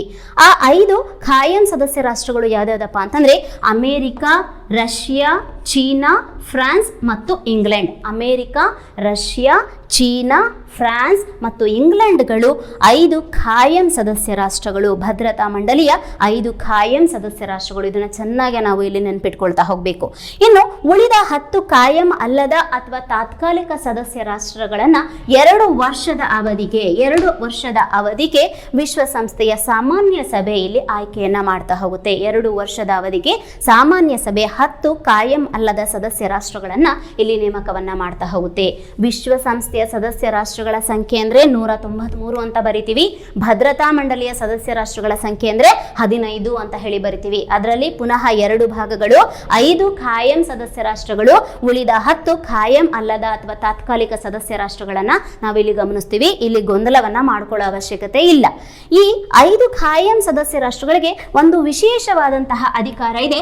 ಅದನ್ನೇ ನಾವು ವೀಟೋ ಅಧಿಕಾರ ಅಂತ ಹೇಳಿ ಗುರುತಿಸ್ತೀವಿ. ವೀಟೋ ಅಧಿಕಾರ ಇದು ಯಾರಿಗಪ್ಪ ಇರೋದು ಅಂತಂದ್ರೆ ಭದ್ರತಾ ಮಂಡಳಿಯ ಖಾಯಂ ಸದಸ್ಯ ರಾಷ್ಟ್ರಗಳಿಗೆ ಇರ್ತಕ್ಕಂಥದ್ದು. ಏನು ಈ ವೀಟೋ ಅಧಿಕಾರ ಅಂದ್ರೆ ಅನ್ನೋದನ್ನ ನಾವಿಲ್ಲಿ ಗಮನಿಸ್ತಾ ಹೋಗ್ಬೇಕು. ಭದ್ರತಾ ಮಂಡಳಿಯು ತೆಗೆದುಕೊಂಡಂತಹ ಯಾವುದೇ ನಿರ್ಣಯದ ವಿರುದ್ಧ ಯಾವುದಾದರೂ ಒಂದು ಖಾಯಂ ಸದಸ್ಯ ರಾಷ್ಟ್ರ ವಿರುದ್ಧವಾಗಿ ಮತವನ್ನು ಚಲಾಯಿಸಿದರೆ ಆ ನಿರ್ಣಯ ಊರ್ಜಿತ ಆಗುವುದಿಲ್ಲ. ವಿಶ್ವಸಂಸ್ಥೆಯ ಯಾವುದೇ ನಿರ್ಣಯವನ್ನ ಯಾವುದಾದರೂ ಒಂದು ಖಾಯಂ ಸದಸ್ಯ ರಾಷ್ಟ್ರ ಏನ್ ಮಾಡ್ಬೋದು, ಇಲ್ಲಿ ವಿರೋಧಿಸ್ಬೋದು, ಅದಕ್ಕೆ ವಿರುದ್ಧವಾಗಿ ಮತವನ್ನು ಅದು ಚಲಾಯಿಸಬಹುದು.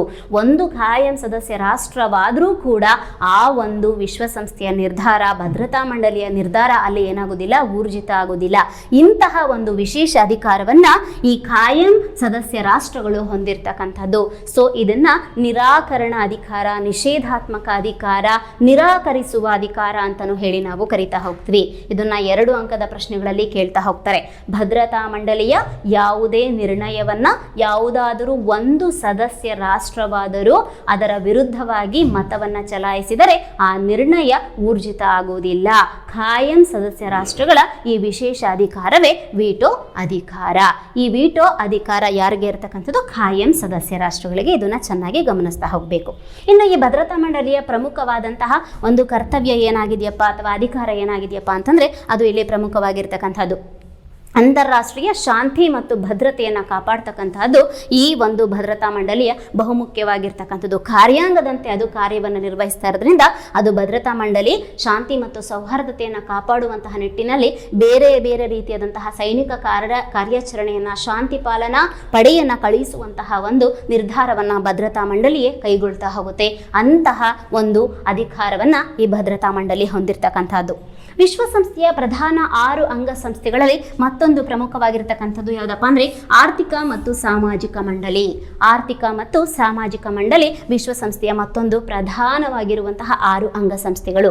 ಇದರ ಸದಸ್ಯ ರಾಷ್ಟ್ರಗಳ ಸಂಖ್ಯೆ ಎಷ್ಟಪ್ಪ ಅಂದರೆ 54. ಆರ್ಥಿಕ ಮತ್ತು ಸಾಮಾಜಿಕ ಮಂಡಳಿಯಲ್ಲಿ ಎಷ್ಟು ಸದಸ್ಯ ರಾಷ್ಟ್ರಗಳು ಇರುತ್ತವೆ? 54 ಸದಸ್ಯ ರಾಷ್ಟ್ರಗಳು ಇರುತ್ತವೆ. ಇವುಗಳ ಅಧಿಕಾರಾವಧಿ 3 ವರ್ಷ.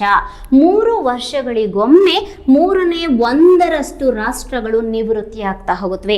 ಅಂದ್ರೆ 3 ವರ್ಷಗಳಿಗೊಮ್ಮೆ 18 ರಾಷ್ಟ್ರಗಳು ನಿವೃತ್ತಿಯನ್ನ ಹೊಂದುತ್ತಾ ಹೋಗುತ್ತವೆ. ಇನ್ನು ಉಳಿದ ರಾಷ್ಟ್ರಗಳು ಹಾಗೆ ರಿಟೈನ್ ಆಗುತ್ತೆ. ಹಾಗಾಗಿ ಇದೊಂದು ಸ್ಥಾಯಿ ಸಮಿತಿಯಾಗಿದೆ. ಇದು ವಿಸರ್ಜನೆಗೆ ಅದು ಒಳಪಡೋದಿಲ್ಲ. ಈ ಒಂದು ಆರ್ಥಿಕ ಮತ್ತು ಸಾಮಾಜಿಕ ಮಂಡಳಿಯ ಸದಸ್ಯ ರಾಷ್ಟ್ರಗಳು ಭದ್ರತಾ ಮಂಡಳಿಯ ಸಲಹೆಯ ಮೇರೆಗೆ ಸಾಮಾನ್ಯ ಸಭೆಯಿಂದ ಆಯ್ಕೆಯಾಗಿ ಬಂದಿರ್ತಾರೆ. ಈ 54 ಸದಸ್ಯ ರಾಷ್ಟ್ರಗಳು ಯಾರಿಂದ? ಸಾಮಾನ್ಯ ಸಭೆಯಿಂದ ಅವು ಆಯ್ಕೆಯಾಗಿ ಬಂದಿರತಕ್ಕಂಥದ್ದು. 3 ವರ್ಷಕ್ಕೆ ಇದು ಅಧಿಕಾರದಲ್ಲಿ ಇರ್ತಕ್ಕಂಥದ್ದು. 1/3 ಸದಸ್ಯ ರಾಷ್ಟ್ರಗಳು ಇವು ನಿವೃತ್ತಿಯನ್ನ ಹೊಂದುತ್ತಾ ಹೋಗುತ್ತವೆ.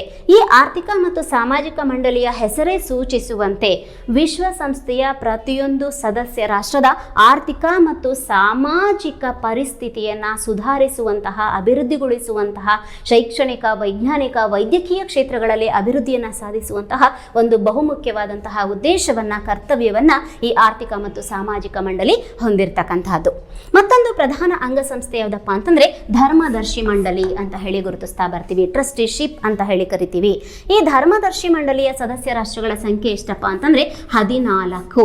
ಈ 14 ಸದಸ್ಯ ರಾಷ್ಟ್ರಗಳಲ್ಲಿ 5 ಖಾಯಂ ಸದಸ್ಯ ರಾಷ್ಟ್ರಗಳು ಇದ್ದೇ ಇರುತ್ತವೆ. 5 ಖಾಯಂ ಸದಸ್ಯ ರಾಷ್ಟ್ರಗಳನ್ನ ಭದ್ರತಾ ಮಂಡಳಿಯಲ್ಲಿ ನಾವು ನೋಡಿದ್ವಲ್ಲ, ಆ 5 ಖಾಯಂ ಸದಸ್ಯ ರಾಷ್ಟ್ರಗಳು ಇಲ್ಲಿ ಇದಿರುತ್ತೆ. ಇದರ ಪ್ರಮುಖವಾದಂತಹ ಒಂದು ಕರ್ತವ್ಯ ಏನಾಗಿತ್ತಪ್ಪ ಅಂತಂದ್ರೆ ಹಿಂದುಳಿದ ರಾಷ್ಟ್ರಗಳ ಮೇಲುಸ್ತುವಾರಿಯನ್ನ ವಹಿಸಿಕೊಳ್ತಕ್ಕಂಥದ್ದು. ಅದರ ಜೊತೆಗೆ 2ನೇ ಮಹಾಯುದ್ಧ ಆದ ನಂತರ ವಿನಾಶಕ್ಕೆ ಒಳಪಟ್ಟಂತಹ ರಾಷ್ಟ್ರಗಳನ್ನ ಪುನಶ್ಚೇತನಗೊಳಿಸಿ ಅವುಗಳಲ್ಲಿ ಸ್ವಾವಲಂಬನೆಯನ್ನು ತುಂಬಿ ಅವುಗಳ ಒಂದು ಸ್ವಾತಂತ್ರ್ಯವನ್ನ ನೀಡುವವರೆಗೂ ಅವುಗಳ ಮೇಲ್ವಿಚಾರಣೆಯನ್ನ ಮಾಡುವಂತಹ ಉಸ್ತುವಾರಿ ಕೆಲಸವನ್ನ ಈ ಧರ್ಮದರ್ಶಿ ಮಂಡಳಿಯ 14 ಸದಸ್ಯ ರಾಷ್ಟ್ರಗಳು ಹೊಂದಿದ್ವು. ಆದರೆ 1994ರಲ್ಲಿ ಜಪಾನ್ ಮತ್ತು ಇಟಲಿಯಿಂದ ಎಲ್ಲ 11 ರಾಷ್ಟ್ರಗಳು ಸ್ವತಂತ್ರವನ್ನ ಹೊಂದಿದ್ವು. ಜೊತೆಗೆ ಇವತ್ತು ಎಲ್ಲ ರಾಷ್ಟ್ರಗಳು ಸ್ವಾತಂತ್ರ್ಯವನ್ನ ಪಡೆದಿರೋದ್ರಿಂದ ಈ ಧರ್ಮದರ್ಶಿ ಮಂಡಳಿಯ ಎಲ್ಲ ಕೆಲಸ ಕಾರ್ಯಗಳನ್ನ ಭದ್ರತಾ ಮಂಡಳಿ ಅಮಾನತ್ತುಗೊಳಿಸಿದೆ. ಇವತ್ತಿಗೆ ಇದು ತನ್ನ ಕಾರ್ಯವನ್ನು ನಿರ್ವಹಿಸ್ತಾ ಇಲ್ಲ. ಅಗತ್ಯ ಬಿದ್ದಾಗ ಮಾತ್ರ ಕಾರ್ಯವನ್ನು ನಿರ್ವಹಿಸುವಂತಹ ಒಂದು ನಿರ್ಧಾರದಲ್ಲಿ ಇವತ್ತು ಇದು ಅಮಾನತ್ತುಗೊಂಡಿರ್ತಕ್ಕಂತಹದ್ದು. ಮತ್ತೊಂದು ಪ್ರಮುಖವಾಗಿರುವಂತಹ ಒಂದು ಅಂಗಸಂಸ್ಥೆ ಯಾವುದಪ್ಪ ಅಂದರೆ ಅಂತಾರಾಷ್ಟ್ರೀಯ ನ್ಯಾಯಾಲಯ. ಈ ಅಂತಾರಾಷ್ಟ್ರೀಯ ನ್ಯಾಯಾಲಯ ನೆದರ್ಲ್ಯಾಂಡಿನ ಹೇಗ್ ನಗರದಲ್ಲಿ ಇರ್ತಕ್ಕಂತಹದ್ದು. ನೆದರ್ಲ್ಯಾಂಡಿನ ಹೇಗ್ ನಗರದಲ್ಲಿ ಅಂತಾರಾಷ್ಟ್ರೀಯ ನ್ಯಾಯಾಲಯ ಇದೆ. ಇದರಲ್ಲಿ 15 ನ್ಯಾಯಾಧೀಶರು 9 ವರ್ಷದ ಸೇವಾ ಅವಧಿಗೆ ನೇಮಕ ಆಗಿರ್ತಾರೆ. ಯಾರಿಂದ? ಸಾಮಾನ್ಯ ಸಭೆಯಿಂದ. 15 ನ್ಯಾಯಾಧೀಶರು 9 ವರ್ಷದ ಸೇವಾ ಅವಧಿಯನ್ನು ಇಟ್ಕೊಂಡು ಅವರು ಇಲ್ಲಿ ಆಯ್ಕೆಯನ್ನ ಹೊಂದಿರ್ತಾರೆ. ಇವರು 15 ನ್ಯಾಯಾಧೀಶರು ರಿಪೀಟೆಡ್ ಆಗಿ ಅವರು ಏನಾಗ್ಬೋದು, ಇಲ್ಲಿ ಆಯ್ಕೆ ಆಗ್ಬೋದು. ಆದರೆ ಏಕಕಾಲದಲ್ಲಿ ಒಂದೇ ದೇಶದಿಂದ 2 ನ್ಯಾಯಾಧೀಶರು ಇದರಲ್ಲಿ ಇರೋ ಹಾಗಿಲ್ಲ. ಒಂದು ದೇಶದಿಂದ ಒಬ್ಬ ನ್ಯಾಯಾಧೀಶ ಮಾತ್ರ ಇಲ್ಲಿ ಪ್ರತಿನಿಧಿಸುವಂತಹ ಒಂದು ವ್ಯವಸ್ಥೆ ಈ ಅಂತಾರಾಷ್ಟ್ರೀಯ ನ್ಯಾಯಾಲಯದಲ್ಲಿ ಇರ್ತಕ್ಕಂಥದ್ದನ್ನು ನಾವು ಇಲ್ಲಿ ಗಮನಿಸ್ತಾ ಹೋಗ್ತೀವಿ. ರಾಷ್ಟ್ರಗಳ ನಡುವೆ ನಡೆಯುವಂತಹ ವಿವಾದಗಳನ್ನು ಬಗೆಹರಿಸುವಂತಹ ಒಂದು ಬಹುಮುಖ್ಯವಾದಂತಹ ಕರ್ತವ್ಯವನ್ನ ಈ ಅಂತಾರಾಷ್ಟ್ರೀಯ ನ್ಯಾಯಾಲಯ ಇಲ್ಲಿ ನಿರ್ವಹಿಸ್ತಾ ಹೋಗುತ್ತೆ. ಫಾರ್ ಎಕ್ಸಾಂಪಲ್, ಗಡಿ ವಿವಾದಗಳು ಇರ್ಬೋದು, ಅದನ್ನ ಅಂತಾರಾಷ್ಟ್ರೀಯ ನ್ಯಾಯಾಲಯ ನಿರ್ವಹಿಸುವಂತಹ ಒಂದು ಪ್ರಮುಖವಾದಂತಹ ಕೆಲಸವನ್ನ ಅದು ಮಾಡ್ತಾ ಹೋಗುತ್ತೆ. ಹೀಗೆ ಅಂತಾರಾಷ್ಟ್ರೀಯ ನ್ಯಾಯಾಲಯ ಅಂತಾರಾಷ್ಟ್ರೀಯ ಕಾನೂನುಗಳನ್ನ ಮತ್ತು ಒಪ್ಪಂದಗಳನ್ನ ಅರ್ಥೈಸುವಂತಹ ಮತ್ತು ಅವುಗಳಿಗೆ ಒಂದು ಎತ್ತಿ ಹಿಡಿಯುವಂತಹ ಕೆಲಸವನ್ನು ಕೂಡ ಈ ಅಂತಾರಾಷ್ಟ್ರೀಯ ನ್ಯಾಯಾಲಯ ಮಾಡ್ತಾ ಹೋಗುತ್ತೆ. ಮತ್ತೊಂದು, ಈ ವಿಶ್ವಸಂಸ್ಥೆಯ ಪ್ರಮುಖವಾದಂತಹ ಪ್ರಧಾನ ಅಂಗಸಂಸ್ಥೆ ಯಾವುದಪ್ಪ ಅಂದರೆ ಸಚಿವಾಲಯ, ಸೆಕ್ರೆಟರಿಯೇಟ್ ಅಂತ ಹೇಳಿ ಕರಿತೀವಿ. ಈ ಸಚಿವಾಲಯ ಎಲ್ಲಿದೆಯಪ್ಪ ಅಂತಂದ್ರೆ ನ್ಯೂಯಾರ್ಕ್ ನಗರದಲ್ಲಿದೆ. ಈ ಸಚಿವಾಲಯ ವಿಶ್ವಸಂಸ್ಥೆಯ ಆಡಳಿತಾಂಗದಂತೆ ಅದು ಕರ್ತವ್ಯವನ್ನ ನಿರ್ವಹಿಸ್ತಾ ಹೋಗುತ್ತೆ. ಸಚಿವಾಲಯ ವಿಶ್ವಸಂಸ್ಥೆಯ ಆಡಳಿತಾಂಗ. ವಿಶ್ವಸಂಸ್ಥೆಯ ದೈನಂದಿನ ಚಟುವಟಿಕೆಯನ್ನ ನಿರ್ವಹಿಸತಕ್ಕಂಥದ್ದು ಯಾವುದಪ್ಪ ಅಂದ್ರೆ ಈ ಸಚಿವಾಲಯ. ಈ ಸಚಿವಾಲಯದ ಮುಖ್ಯಸ್ಥ ಯಾರಪ್ಪ ಅಂತಂದ್ರೆ ಮಹಾಕಾರ್ಯದರ್ಶಿ. ಸಚಿವಾಲಯದ ಮುಖ್ಯಸ್ಥ ಯಾರಾಗಿರ್ತಾನೆ? ಮಹಾಕಾರ್ಯದರ್ಶಿ. ಇವನು 5 ವರ್ಷದ ಅಧಿಕಾರಾವಧಿಗೆ ಅವನು ಏನಾಗಿರ್ತಾನೆ? ನೇಮಿಸಲ್ಪಟ್ಟಿರ್ತಾನೆ. 5 ವರ್ಷದ ಅಧಿಕಾರಾವಧಿಗೆ ಈ ಮಹಾಕಾರ್ಯದರ್ಶಿ ಅಂತಕ್ಕಂಥವನು ನೇಮಕ ಹೊಂದಿರ್ತಾನೆ. ಈ ಮಹಾಕಾರ್ಯದರ್ಶಿ ಇದನ್ನಲ್ಲ, ಈ ಮಹಾಕಾರ್ಯದರ್ಶಿ ಸಾಮಾನ್ಯ ಸಭೆ, ಭದ್ರತಾ ಮಂಡಳಿ, ಆರ್ಥಿಕ ಸಾಮಾಜಿಕ ಮಂಡಳಿ, ಧರ್ಮದರ್ಶಿ ಮಂಡಳಿ ಇವುಗಳ ಸಭೆಗಳಲ್ಲಿಯೂ ಕೂಡ ಕಾರ್ಯದರ್ಶಿಯಂತೆ ಅವನು ಇಲ್ಲಿ ಕರ್ತವ್ಯವನ್ನ ನಿರ್ವಹಿಸ್ತಾ ಹೋಗ್ತಾನೆ. ಆಗಾಗ್ಗೆ ಆಯವ್ಯಯದ ಬಗ್ಗೆ ಇರ್ಬೋದು, ದೈನಂದಿನ ಚಟುವಟಿಕೆಗಳ ಇರ್ಬೋದು, ಇವುಗಳ ಬಗ್ಗೆ ಎಲ್ಲ ಸಾಮಾನ್ಯ ಸಭೆಗೆ ವರದಿಯನ್ನ ಸಲ್ಲಿಸ್ತಕ್ಕಂಥದ್ದು ಈ ಒಂದು ಸಚಿವಾಲಯದ ಬಹುಮುಖ್ಯವಾದಂತಹ ಒಂದು ಕರ್ತವ್ಯ ಆಗಿರ್ತಕ್ಕಂಥದ್ದು. 1946ರಲ್ಲಿ ವಿಶ್ವಸಂಸ್ಥೆ ಸ್ಥಾಪನೆಯಾದಂತಹ ಸಂದರ್ಭದಲ್ಲಿ ಈ ಒಂದು ಸಚಿವಾಲಯದ ಮಹಾಕಾರ್ಯದರ್ಶಿ ಯಾರಾಗಿದ್ರಪ್ಪ ಅಂತಂದ್ರೆ ಟಿಗ್ವಿಲಿ ಅಂತಕ್ಕಂತಹವರು ಪ್ರಥಮ ವಿಶ್ವಸಂಸ್ಥೆಯ ಪ್ರಥಮ ಮಹಾಕಾರ್ಯದರ್ಶಿಯಾಗಿ ಅವರು ಕರ್ತವ್ಯವನ್ನು ನಿರ್ವಹಿಸಿದರೆ, ಪ್ರಸ್ತುತ ಇವತ್ತು ನಾವು ಈ ವಿಶ್ವಸಂಸ್ಥೆಯ ಮಹಾಕಾರ್ಯದರ್ಶಿಯನ್ನ ಯಾರನ್ನ ನೋಡ್ತೀವಪ್ಪ ಅಂತಂದ್ರೆ ಆಂಟೋನಿಯೋ ಗುಟೆರಸ್ ಅಂತಕ್ಕಂಥವರು, ಪೋರ್ಚುಗಲ್ ದೇಶದ ಆಂಟೋನಿಯೋ ಗುಟೆರಸ್ ಅಂತಕ್ಕಂಥವರು ಪ್ರಸ್ತುತ ವಿಶ್ವಸಂಸ್ಥೆಯ ಮಹಾಕಾರ್ಯದರ್ಶಿಯಾಗಿರ್ತಕ್ಕಂಥದನ್ನ ನಾವು ಇಲ್ಲಿ ಗುರುತಿಸ್ತಾ ಹೋಗ್ತೀವಿ. ವಿದ್ಯಾರ್ಥಿಗಳೇ, ಹೀಗೆ ವಿಶ್ವಸಂಸ್ಥೆ ತನ್ನ 6 ಪ್ರಧಾನ ಅಂಗಸಂಸ್ಥೆಗಳೊಂದಿಗೆ ಇವತ್ತಿಗೆ ತನ್ನ ಕರ್ತವ್ಯವನ್ನ ಅದು ಸುಗಮವಾಗಿ ನಡೆಸ್ಕೊಂಡು ಹೋಗ್ತಾ ಇರತಕ್ಕಂಥದ್ದನ್ನ ನಾವಿಲ್ಲಿ ಗಮನಿಸ್ತಾ ಹೋಗ್ಬೋದು. ವಿದ್ಯಾರ್ಥಿಗಳೇ, ವಿಶ್ವಸಂಸ್ಥೆಯು ತನ್ನ ಪ್ರಧಾನ 6 ಅಂಗಸಂಸ್ಥೆಗಳ ಜೊತೆಗೆ ತನ್ನ ಕರ್ತವ್ಯವನ್ನ ಇನ್ನಿತರವಾದಂತಹ 27 ಉಪ ಅಂಗಸಂಸ್ಥೆಗಳೊಂದಿಗೆ ಅಥವಾ ವಿಶೇಷ ಅಂಗಸಂಸ್ಥೆಗಳೊಂದಿಗೆ ತನ್ನ ಕಾರ್ಯವನ್ನು ಅದು ನಿರ್ವಹಿಸ್ತಾ ಇದೆ. ಈ ವಿಶೇಷ ಉಪ ಅಂಗಸಂಸ್ಥೆಗಳು ಕೆಲವೊಂದು ನಿರ್ದಿಷ್ಟವಾದಂತಹ ಅಂತಾರಾಷ್ಟ್ರೀಯ ಸಮಸ್ಯೆಗಳನ್ನು ಮುಂದಿಟ್ಕೊಂಡು ಅವುಗಳನ್ನು ಪರಿಹರಿಸುವಂತಹ ನಿಟ್ಟಿನಲ್ಲಿಯೇ ವಿಶೇಷವಾಗಿ ರಚನೆಯಾಗಿರುವಂತಹ ಉಪ ವಿಶೇಷ ಅಂಗಸಂಸ್ಥೆಗಳು. ಅದು ಪ್ರಮುಖವಾಗಿ ಯಾವುದಪ್ಪ ಅಂತಂದರೆ ILO, ಅಂತಾರಾಷ್ಟ್ರೀಯ ಕಾರ್ಮಿಕ ಸಂಘ, ಆಹಾರ ಮತ್ತು ಕೃಷಿ ಸಂಘ, ಯುನೆಸ್ಕೋ, ವಿಶ್ವಸಂಸ್ಥೆಯ ಶೈಕ್ಷಣಿಕ, ವೈಜ್ಞಾನಿಕ, ಸಾಂಸ್ಕೃತಿಕವಾದಂತಹ ಸಂಘ, IBRD, ಅಂತಾರಾಷ್ಟ್ರೀಯ ಪುನರ್ನಿರ್ಮಾಣ ಬ್ಯಾಂಕ್, IMF, ಅಂತಾರಾಷ್ಟ್ರೀಯ ಹಣಕಾಸು ನಿಧಿ, WHO, ವರ್ಲ್ಡ್ ಹೆಲ್ತ್ ಆರ್ಗನೈಸೇಷನ್, ವಿಶ್ವ ಆರೋಗ್ಯ ಸಂಸ್ಥೆ, ವಿಶ್ವ ಅಣುಶಕ್ತಿ ಸಂಸ್ಥೆ, ಮತ್ತೊಂದು ಯುನಿಸೆಫ್, ವಿಶ್ವಸಂಸ್ಥೆಯ ಅಂತಾರಾಷ್ಟ್ರೀಯ ಮಕ್ಕಳ ತುರ್ತು ನಿಧಿ. ಇವುಗಳ ಒಂದು ಶೀರ್ಷಿಕೆಗಳನ್ನು ನೋಡಿದ್ರೆ ನಮಗೆ ಅರ್ಥ ಆಗ್ತಾ ಹೋಗುತ್ತೆ ಯಾವ ಯಾವ ವಿಶೇಷ ಕ್ಷೇತ್ರಗಳಲ್ಲಿ ಈ ಉಪ ಅಂಗಸಂಸ್ಥೆಗಳು ವಿಶ್ವಸಂಸ್ಥೆಯ ಕರ್ತವ್ಯದಲ್ಲಿ ಅವು ತಮ್ಮ ಪಾಲುದಾರಿಕೆಯನ್ನು ಕೊಟ್ಟಿವೆ ಅನ್ನೋದು ನಮಗೆ ಗೊತ್ತಾಗ್ತಾ ಹೋಗುತ್ತೆ. ಹೀಗೆ ವಿಶ್ವಸಂಸ್ಥೆ ತನ್ನ ಪ್ರಧಾನ 6 ಅಂಗಸಂಸ್ಥೆಗಳೊಂದಿಗೆ ಉಪ ಅಂಗಸಂಸ್ಥೆಗಳು ಅಥವಾ ವಿಶೇಷ ಅಂಗಸಂಸ್ಥೆಗಳೊಂದಿಗೆ ತನ್ನ ಕಾರ್ಯವನ್ನು ಅದು ಇವತ್ತು ಸುಗಮವಾಗಿ ನಡೆಸ್ಕೊಂಡು ಹೋಗೋದಕ್ಕೆ ಸಾಧ್ಯವಾಗ್ತಾ ಹೋಗಿದೆ. ಈಗ ವಿಶ್ವಸಂಸ್ಥೆಯ ಆಡಳಿತ ಹೇಗಿದೆ ಅಥವಾ ಅದರ ಒಂದು ಆಡಳಿತ ವ್ಯವಸ್ಥೆ ಹೇಗಿತ್ತು ಅನ್ನೋದನ್ನು ತಿಳ್ಕೊಂಡಾದ ನಂತರ ವಿಶ್ವಸಂಸ್ಥೆ ಮಾಡಿರುವಂತಹ ಸಾಧನೆಗಳನ್ನು ನಾವು ಇಲ್ಲಿ ನೋಡ್ತಾ ಹೋಗಬೇಕು. ವಿಶ್ವಸಂಸ್ಥೆಯ ಸಾಧನೆಗಳನ್ನು ನಾವು 2 ಭಾಗಗಳಾಗಿ ನಾವು ಗುರುತಿಸ್ತಾ ಹೋಗ್ತೀವಿ. ಒಂದು ರಾಜಕೀಯ ಸಾಧನೆಗಳು, ಮತ್ತೊಂದು ರಾಜಕೀಯೇತರ ಸಾಧನೆಗಳು, ಮತ್ತೊಂದು ರಾಜಕೀಯೇತರ ಸಾಧನೆಗಳು. ಅದರಲ್ಲಿ ನಾವು ಮೊದಲನೇದಾಗಿ ರಾಜಕೀಯ ಸಾಧನೆಗಳನ್ನು ನಾವು ನೋಡ್ತಾ ಹೋಗೋಣ. ವಿದ್ಯಾರ್ಥಿಗಳೇ, ವಿಶ್ವಸಂಸ್ಥೆ ಹಲವಾರು ರಾಜಕೀಯ ಸಮಸ್ಯೆಗಳನ್ನು ಅದು ಈವರೆಗೂ ಕೂಡ ಬಗೆಹರಿಸ್ತಾ ಬಂದಿದೆ. ಈ ಎಲ್ಲ ರಾಜಕೀಯ ಸಮಸ್ಯೆಗಳು ಬಹುತೇಕವಾಗಿ ಎರಡನೇ ಮಹಾಯುದ್ಧ ಮುಗಿದ ನಂತರ ಆದಂತಹ ಕೆಲವೊಂದು ಬದಲಾವಣೆಗಳೊಂದಿಗೆ ಅದು ನಂಟನ ಹೊಂದಿದೆ, ಸಮಸ್ಯೆಯೊಂದಿಗೆ ಅದು ನಂಟನ ಹೊಂದಿದೆ.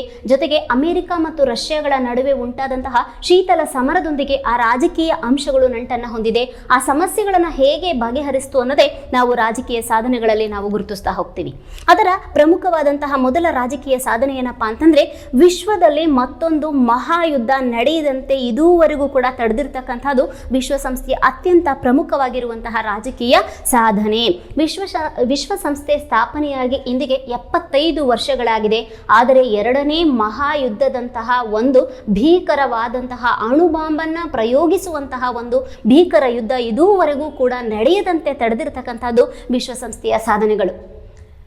ಅಣುಬಾಂಬುಗಳನ್ನ ಇವತ್ತಿಗೆ ವಿಶ್ವದ ಅನೇಕ ಪ್ರಬಲ ರಾಷ್ಟ್ರಗಳು ತಯಾರಿಸಿ ಇಟ್ಕೊಂಡು ಯಶಸ್ವಿ ಪರೀಕ್ಷೆಗಳನ್ನು ಮಾಡಿದ್ರೂ ಕೂಡ ಕಾಲದಿಂದ ಕಾಲಕ್ಕೆ NTBT 1ನೇ ಮತ್ತು 2ನೇ ಸಾಲ್ಟ್ ಮಾತುಕತೆಗಳನ್ನು ಏರ್ಪಡಿಸುವುದರ ಮೂಲಕ ಆ ಪ್ರಬಲ ರಾಷ್ಟ್ರಗಳು ಆ ಅಣುಬಾಂಬುಗಳನ್ನು ಅಥವಾ ಮಾರಕ ಅಸ್ತ್ರಗಳನ್ನು ಪ್ರಯೋಗಿಸದಂತೆ ಈ ವಿಶ್ವಸಂಸ್ಥೆ ತಡೆದಿರ್ತಕ್ಕಂಥದ್ದು ಅದರ ಪ್ರಪ್ರಥಮವಾಗಿರುವಂತಹ ಮಹತ್ತರವಾದಂತಹ ಒಂದು ರಾಜಕೀಯ ಸಾಧನೆ ಅಂತ ಹೇಳಿ ಕರಿತೀವಿ.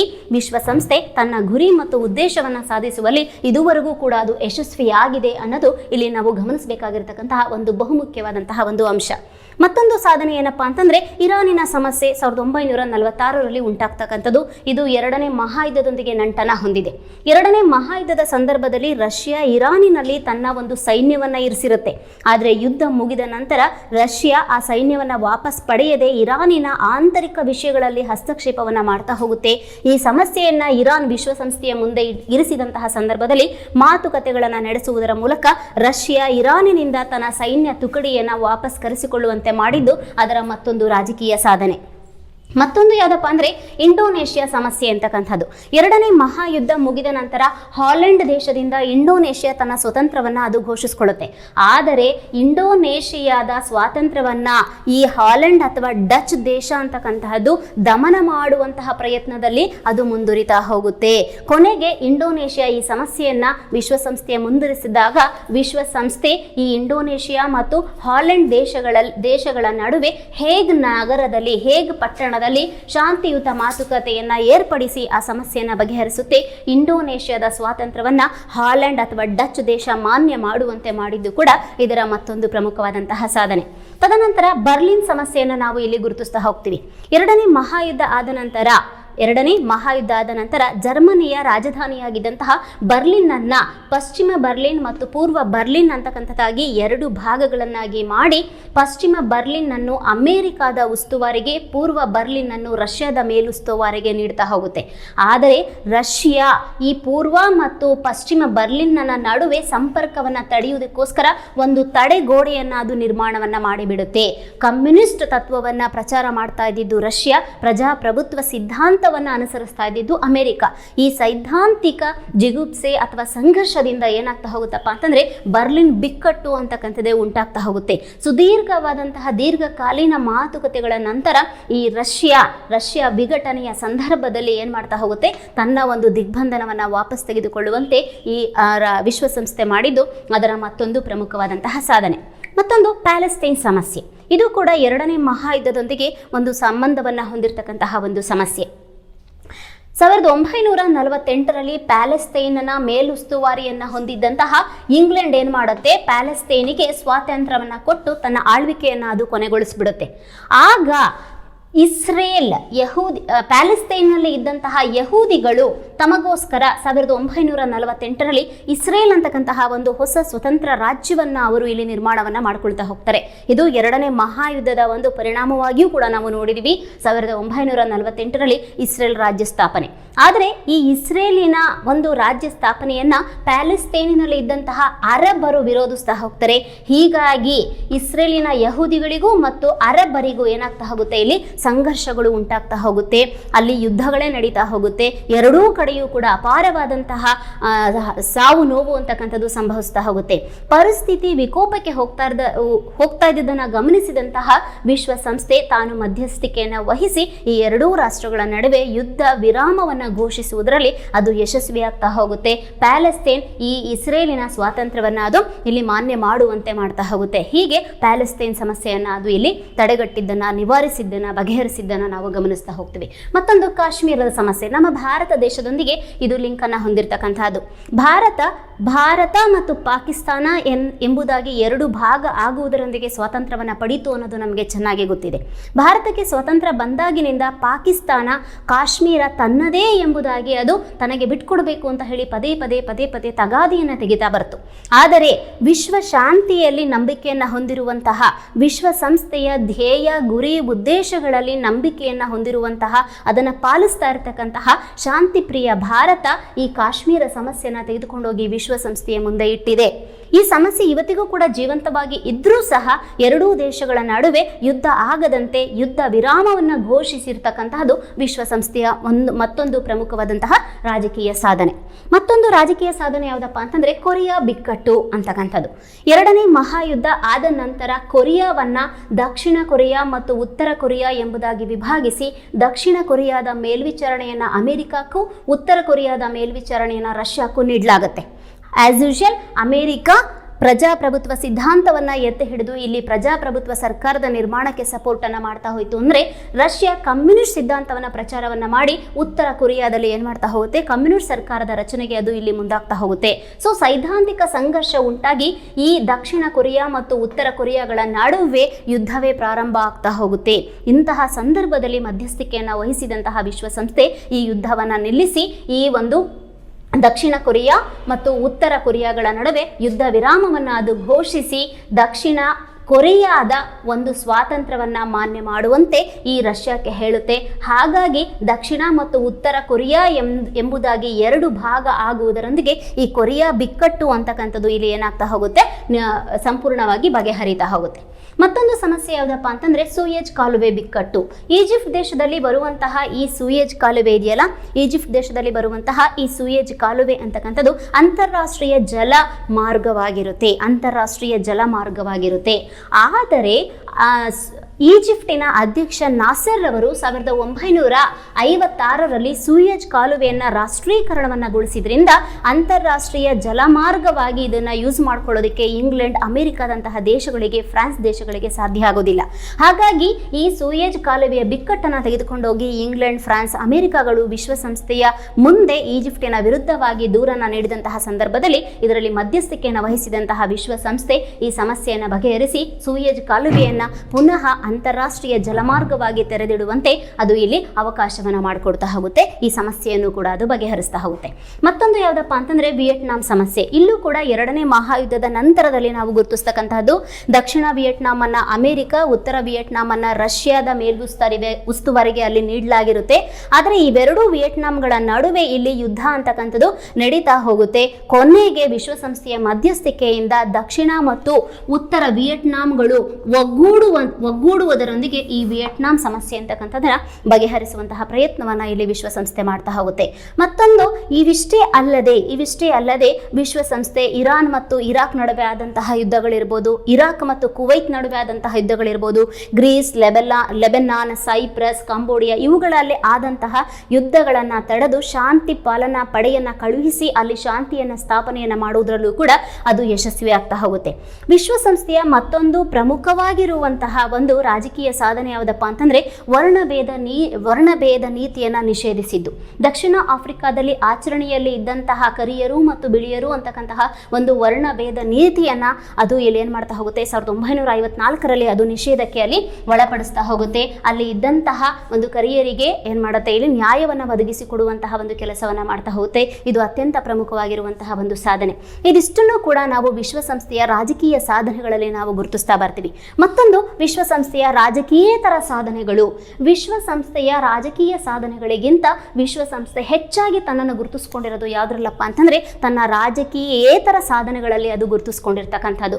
ಅತ್ಯಂತ ಪ್ರಮುಖವಾಗಿರುವಂತಹ ಮೊದಲ ಸಾಧನೆ ಏನಪ್ಪ ಅಂತಂದರೆ 1948 ಡಿಸೆಂಬರ್ 10ರಲ್ಲಿ ಮಾನವ ಹಕ್ಕುಗಳನ್ನು ಘೋಷಣೆಯನ್ನು ಮಾಡ್ತಾ ಹೋಗುತ್ತೆ. ಮಾನವ ಹಕ್ಕುಗಳನ್ನು ಘೋಷಣೆಯನ್ನು ಮಾಡುತ್ತೆ. ಜೀವಿಸುವ ಒಂದು ಹಕ್ಕು, ಅಭಿವ್ಯಕ್ತಿ ಸ್ವಾತಂತ್ರ್ಯ ಹಕ್ಕು, ಶೈಕ್ಷಣಿಕ ಹಕ್ಕು, ಇದನ್ನೆಲ್ಲದನ್ನು ಕೂಡ ನಾವು ಮಾನವ ಹಕ್ಕುಗಳು ಅಂತ ಹೇಳಿ ಕರಿತೀವಿ. ಈ ಮಾನವ ಹಕ್ಕುಗಳನ್ನು ಘೋಷಿಸಿ ಪ್ರತಿಯೊಬ್ಬ ಮನುಷ್ಯನಿಗೂ ಕೂಡ ಈ ಹಕ್ಕುಗಳು ಇರಬೇಕು ಅನ್ನೋದನ್ನು ತಿಳಿಸಿಕೊಟ್ಟಿದ್ದು ಯಾವುದಪ್ಪ ಅಂತಂದರೆ ಈ ಮಾನವ ಹಕ್ಕುಗಳ ಘೋಷಣೆ 1948ರಲ್ಲಿ ಡಿಸೆಂಬರ್ 10. ಇವತ್ತಿಗೂ ಕೂಡ ಡಿಸೆಂಬರ್ 10 ಮಾನವ ಹಕ್ಕುಗಳ ಘೋಷಣೆಯ ದಿನಾಚರಣೆಯನ್ನಾಗಿ ನಾವು ಆಚರಣೆಯನ್ನು ಮಾಡ್ತಾ ಹೋಗ್ತೀವಿ. ಆಗಲೇ ನಾನು ಹೇಳಿದಂತೆ ವಿಶ್ವಸಂಸ್ಥೆ ತನ್ನ ಅನೇಕ ಉಪ ಅಂಗ ಸಂಸ್ಥೆಗಳೊಂದಿಗೆ, ವಿಶೇಷ ಅಂಗ ಸಂಸ್ಥೆಗಳೊಂದಿಗೆ ಅಂತಾರಾಷ್ಟ್ರೀಯ ಮಟ್ಟದ ನಿರ್ದಿಷ್ಟವಾದಂತಹ ಸಮಸ್ಯೆಗಳನ್ನು ಬಗೆಹರಿಸ್ತಾ ಹೋಗ್ತಿದೆ. ಅದರಲ್ಲಿ ILO, ಅಂತಾರಾಷ್ಟ್ರೀಯ ಕಾರ್ಮಿಕ ಸಂಘ ಅಂತಕ್ಕಂಥದ್ದು ವಿಶ್ವ ಕಾರ್ಮಿಕರ ಪರಿಸ್ಥಿತಿಯನ್ನು ಸುಧಾರಿಸುವಲ್ಲಿ ಅದು ಅನೇಕ ಕ್ರಮಗಳನ್ನು ಕೈಗೊಳ್ತಾ ಇದೆ. ಇದು ಪ್ರಮುಖವಾಗಿರುವಂತಹ ಒಂದು ಅಂಶ. FAO, ಆಹಾರ ಮತ್ತು ಕೃಷಿ ಸಂಸ್ಥೆಯು ಕೂಡ ಕೃಷಿ ಉತ್ಪಾದನೆಯನ್ನು ಹೆಚ್ಚಿಸುವಂತಹ, ಆಹಾರ ಉತ್ಪಾದನೆಯನ್ನು ಹೆಚ್ಚಿಸುವಂತಹ, ಅರಣ್ಯಗಾರಿಕೆ, ಮೀನುಗಾರಿಕೆ ಇವುಗಳಲ್ಲಿ ಅಭಿವೃದ್ಧಿಯನ್ನು ಸಾಧಿಸುವ ನಿಟ್ಟಿನಲ್ಲಿ ವಿಶ್ವಸಂಸ್ಥೆಯ ಸದಸ್ಯ ರಾಷ್ಟ್ರಗಳಿಗೆ ಅದು ಸಹಾಯವನ್ನು ಮಾಡ್ತಾ ಇದೆ. IMF ಮತ್ತು IBRDಗಳು ಏನ್ ಮಾಡ್ತಾ ಇದೆ, ವಿಶ್ವಸಂಸ್ಥೆಯ ಸದಸ್ಯ ರಾಷ್ಟ್ರಗಳ ಆರ್ಥಿಕ ಬೆನ್ನೆಲುಬಾಗಿ ಅವು ಸಹಾಯಕ್ಕೆ ನಿಂತಿದೆ. ಹಿಂದುಳಿದ ದೇಶಗಳಿಗೆ ಅನೇಕ ಆರ್ಥಿಕ ಸಹಾಯಗಳನ್ನು ಮಾಡುವುದರ ಮೂಲಕ ಅವುಗಳ ಅಭಿವೃದ್ಧಿಗೆ ಅದು ಶ್ರಮಿಸ್ತಾ ಇದೆ. ಯುನೆಸ್ಕೋ ಅಂತಕ್ಕಂಥದ್ದು ಕೂಡ ಇಲ್ಲಿ ವಿಶ್ವಸಂಸ್ಥೆಯ ಸದಸ್ಯ ರಾಷ್ಟ್ರಗಳ ಶೈಕ್ಷಣಿಕ, ಸಾಂಸ್ಕೃತಿಕ, ಅದೇ ರೀತಿಯಾಗಿ ಆರ್ಥಿಕ ಅಭಿವೃದ್ಧಿಗೆ ಅದು ಸಹಕಾರಿಯಾಗಿ ಇಲ್ಲಿ ಇರ್ತಕ್ಕಂಥದ್ದನ್ನು ನಾವು ಇಲ್ಲಿ ಗಮನಿಸ್ತಾ ಹೋಗ್ತೀವಿ. ವಿಶ್ವದ ಹಿಂದುಳಿದ ದೇಶಗಳಾಗಿರ್ತಕ್ಕಂತಹ ಅಲ್ಜೀರಿಯಾ, ಉಗಾಂಡ, ಆಫ್ರಿಕಾ ಈ ದೇಶಗಳಲ್ಲಿ 2 ಕೋಟಿಗೂ ಹೆಚ್ಚು ಜನರಿಗೆ ಆಶ್ರಯವನ್ನು, ಅದು ವಸತಿಯನ್ನು ಅದು ಇಲ್ಲಿ ನಿರ್ಮಾಣವನ್ನು ಮಾಡಿಕೊಟ್ಟಿದೆ. ಅದೇ ರೀತಿಯಾಗಿ ನ್ಯಾಚುರಲ್ ಕಲಾಮಿಟೀಸ್ ಆದಂತಹ ಸಂದರ್ಭದಲ್ಲಿ, ನೈಸರ್ಗಿಕ ವಿಕೋಪಗಳು ಉಂಟಾದಂತಹ ಸಂದರ್ಭದಲ್ಲಿ, ಯುದ್ಧದ ಸಂದರ್ಭದಲ್ಲಿ ಉಂಟಾದಂತಹ ನಿರಾಶ್ರಿತರಿಗೂ ಕೂಡ ಪುನರ್ವಸತಿಯನ್ನು ಮಾಡಿಕೊಡುವಂತಹ ಕೆಲಸವನ್ನು ಯುನೆಸ್ಕೋ ಮಾಡ್ತಾ ಇದೆ. ಜೊತೆಗೆ ವಿಶ್ವದ ಪಾರಂಪರಿಕ ಕ್ಷೇತ್ರಗಳನ್ನು ಗುರುತಿಸಿ ಅವುಗಳನ್ನು ಸಂರಕ್ಷಿಸುವಂತಹ ಕೆಲಸವನ್ನು ಕೂಡ ಮಾಡಿದೆ. ಪಾರಂಪರಿಕ ಕ್ಷೇತ್ರಗಳನ್ನಾಗಿ ಅವುಗಳನ್ನು ಇಲ್ಲಿ ಘೋಷಣೆಯನ್ನ ಮಾಡಿದೆ. ಉದಾಹರಣೆಗೆ ನಮ್ಮ ಭಾರತದಲ್ಲಿ ಹಂಪಿ, ಪಟ್ಟದಕಲ್ಲು ಮತ್ತು ಕೊನಾರ್ಕ್ಗಳನ್ನು ನಾವು ಇಲ್ಲಿ ಗುರುತಿಸ್ತಾ ಬರ್ತೀವಿ. ಹೀಗೆ ಇದು ಸಾಂಸ್ಕೃತಿಕ, ಶೈಕ್ಷಣಿಕವಾಗಿ ವಿಶ್ವಸಂಸ್ಥೆಯ ಸದಸ್ಯ ರಾಷ್ಟ್ರಗಳನ್ನು ಕಾಪಾಡುವಂತಹ ಕೆಲಸವನ್ನ, ಅಭಿವೃದ್ಧಿ ಪಡೆಯುವಂತಹ ಕೆಲಸವನ್ನ ಯುನೆಸ್ಕೋ ಇಲ್ಲಿ ಮಾಡ್ತಾ ಇದೆ. ಮತ್ತೊಂದು ಯುನಿಸೆಫ್, ಅಂತಾರಾಷ್ಟ್ರೀಯ ಮಕ್ಕಳ ತುರ್ತು ನಿಧಿ ಇದೆಯಲ್ಲ, ಇದು ವಿಶ್ವದ ಮಕ್ಕಳ ಒಂದು ಆರೋಗ್ಯವನ್ನು ಕಾಪಾಡುವಲ್ಲಿ, ಅವುಗಳಿಗೆ ಪೌಷ್ಟಿಕಾಂಶದ ಆಹಾರಗಳನ್ನು ವಿತರಿಸುವಲ್ಲಿ ಅದು ಪ್ರಮುಖವಾಗಿ ಕೆಲಸವನ್ನ ಮಾಡ್ತಾ ಇದೆ. ಶಿಶುವಿನ ಹಕ್ಕನ್ನು ಅದು ಘೋಷಣೆಯನ್ನ ಮಾಡ್ತಾ ಇದೆ. ಪ್ರತಿಯೊಂದು ಶಿಶುವಿಗೂ ಕೂಡ ಜೀವಿಸುವ ಮತ್ತು ಶಿಕ್ಷಣವನ್ನು ಪಡೆಯುವಂತಹ ಹಕ್ಕನ್ನು ಇದು ಇಲ್ಲಿ ನೀಡ್ತಾ ಹೋಗ್ತಾ ಇದೆ. ಮತ್ತೊಂದು ಅತ್ಯಂತ ಪ್ರಮುಖವಾಗಿರ್ತಕ್ಕಂಥದ್ದು WHO, ವಿಶ್ವ ಆರೋಗ್ಯ ಸಂಸ್ಥೆ ಇಲ್ಲಿ ಅತ್ಯಂತ ಪ್ರಮುಖವಾಗಿರ್ತಕ್ಕಂಥದ್ದು. ವಿಶ್ವವನ್ನ ಕಾಡ್ತಾ ಇದ್ದಂತಹ ಅನೇಕ ಮಹಾಮಾರಿ ರೋಗಗಳಿಗೆ ಲಸಿಕೆಯನ್ನ ಕಂಡುಹಿಡಿದು ವಿಶ್ವದ ಜನರನ್ನ ಅಲ್ಲಿಂದ ಪಾರು ಮಾಡಿರ್ತಕ್ಕಂತಹ ಕೀರ್ತಿ ಈ ವಿಶ್ವ ಆರೋಗ್ಯ ಸಂಸ್ಥೆಗೆ ಬರ್ತಾ ಹೋಗುತ್ತೆ. ಕಾಲರ ಇರಬಹುದು, ಸಿಡುಬು ಇರಬಹುದು, ಇಂತಹ ರೋಗಗಳಿಗೆ, ಪೋಲಿಯೋ ಇರಬಹುದು, ಶಾಶ್ವತವಾದಂತಹ ಲಸಿಕೆಯನ್ನ ಕಂಡುಹಿಡಿದಿರ್ತಕ್ಕಂಥದ್ದು. ಅಷ್ಟೇ ಅಲ್ಲದ ವಿದ್ಯಾರ್ಥಿಗಳೇ, ಇವತ್ತು ನಮ್ಮ ವಿಶ್ವವನ್ನ ಕಾಡ್ತಾ ಇರ್ತಕ್ಕಂತಹ ಮಹಾಮಾರಿಯಂತೆ ನಮ್ಮ ಬೆನ್ನನ್ನ ಬಿಡದೆ ಬರ್ತಾ ಇರ್ತಕ್ಕಂತಹ ಈ ಕೋವಿಡ್-19ಗೂ ಕೂಡ ವ್ಯಾಕ್ಸಿನ್ ಅನ್ನ ಅಥವಾ ಔಷಧಿಯನ್ನ ಕಂಡುಹಿಡಿಯುವಂತಹ ನಿಟ್ಟಿನಲ್ಲಿ ವಿಶ್ವ ಆರೋಗ್ಯ ಸಂಸ್ಥೆ ನಿರಂತರವಾಗಿ ಪ್ರಯತ್ನವನ್ನ ಪಡ್ತಾ ಇದೆ. ಅದರಲ್ಲಿ ಯಶಸ್ಸು ಕೂಡ ಆಗುತ್ತೆ ಅಂತಕ್ಕಂತಹ ಒಂದು ಆಶಾಭಾವನೆ ನಮ್ಮೆಲ್ಲರದ್ದು ಕೂಡ ಆಗಿದೆ. ಹೀಗೆ ವಿಶ್ವಸಂಸ್ಥೆ ತನ್ನ ರಾಜಕೀಯೇತರ ಸಾಧನೆಗಳನ್ನು ಹೇಗೆ ಮಾಡಿದೆ ಅನ್ನೋದನ್ನ ನಾವು ಇಷ್ಟು ಅಂಶಗಳಲ್ಲಿ ನಾವು ತಿಳ್ಕೊಳ್ತಾ ಹೋಗ್ಬೋದು. ವಿಶ್ವಸಂಸ್ಥೆಯ ರಾಜಕೀಯ ಮತ್ತು ರಾಜಕೀಯೇತರ ಸಾಧನೆಗಳನ್ನು ನಮಗೆ 10 ಅಂಕಗಳಿಗೆ ಕೇಳ್ತಾ ಹೋಗ್ತಾರೆ. ಅವಾಗ ನಾವು ಇಷ್ಟು ಅಂಶಗಳನ್ನು 2 ವಾಕ್ಯಗಳಲ್ಲಿ ನಾವೇನ್ ಮಾಡ್ತಾ ಹೋಗ್ಬೇಕು, ಇಲ್ಲಿ ಉತ್ತರಿಸ್ತಾ ಹೋಗ್ಬೇಕು. ಅದೇ ರೀತಿಯಾಗಿ ವಿಶ್ವಸಂಸ್ಥೆಯ ಪ್ರಧಾನ 6 ಅಂಗಸಂಸ್ಥೆಗಳ ಬಗ್ಗೆ 5 ಅಂಕಗಳಿಗೆ ನಮಗೆ ಪ್ರಶ್ನೆಯನ್ನ ಕೇಳ್ತಾರೆ. ಅವಾಗ ವಿಶೇಷ ಅಂಗಸಂಸ್ಥೆಗಳ ಬಗ್ಗೆ ಬರೆಯೋ ಹಾಗಿಲ್ಲ, ಪ್ರಧಾನ 6 ಅಂಗಸಂಸ್ಥೆಗಳ ಬಗ್ಗೆ ಮಾತ್ರ ನಾವು ಉತ್ತರಿಸ್ತಾ ಹೋಗ್ಬೇಕು. ಇದೆಲ್ಲದೂ ಕೂಡ ನಮ್ಮ ಪುಸ್ತಕದಲ್ಲಿ ಸ್ಫುಟವಾಗಿ ನಮೂದಿಸಿದೆ. ಅದನ್ನೆಲ್ಲ ಓದ್ಕೊಂಡು ನೀವು ಪುಸ್ತಕಗಳಲ್ಲಿ ಇರ್ತಕ್ಕಂತಹ ಪ್ರಶ್ನೆಗಳಿಗೆ ಆನ್ಸರ್ ಅನ್ನ ಮಾಡಿಕೊಂಡು ಎಕ್ಸಾಮ್ ಅಲ್ಲಿ ಇದಕ್ಕೆ ಉತ್ತರಗಳನ್ನ ಚೆನ್ನಾಗಿ ಬರೀರಿ ಅಂತ ಹೇಳ್ತಾ, ನಾನೀಗ ಮಾಡಿರ್ತಕ್ಕಂತಹ ಪಾಠ ನಿಮ್ಮೆಲ್ಲರಿಗೂ ಕೂಡ ಅರ್ಥ ಆಗಿದೆ ಅಂತ ಹೇಳಿ ಭಾವಿಸ್ತಾ ನನ್ನ ಈ ಒಂದು ಬೋಧನೆಯನ್ನ ಮುಗಿಸ್ತಾ ಇದ್ದೀನಿ. ಎಲ್ಲರಿಗೂ ಧನ್ಯವಾದಗಳು.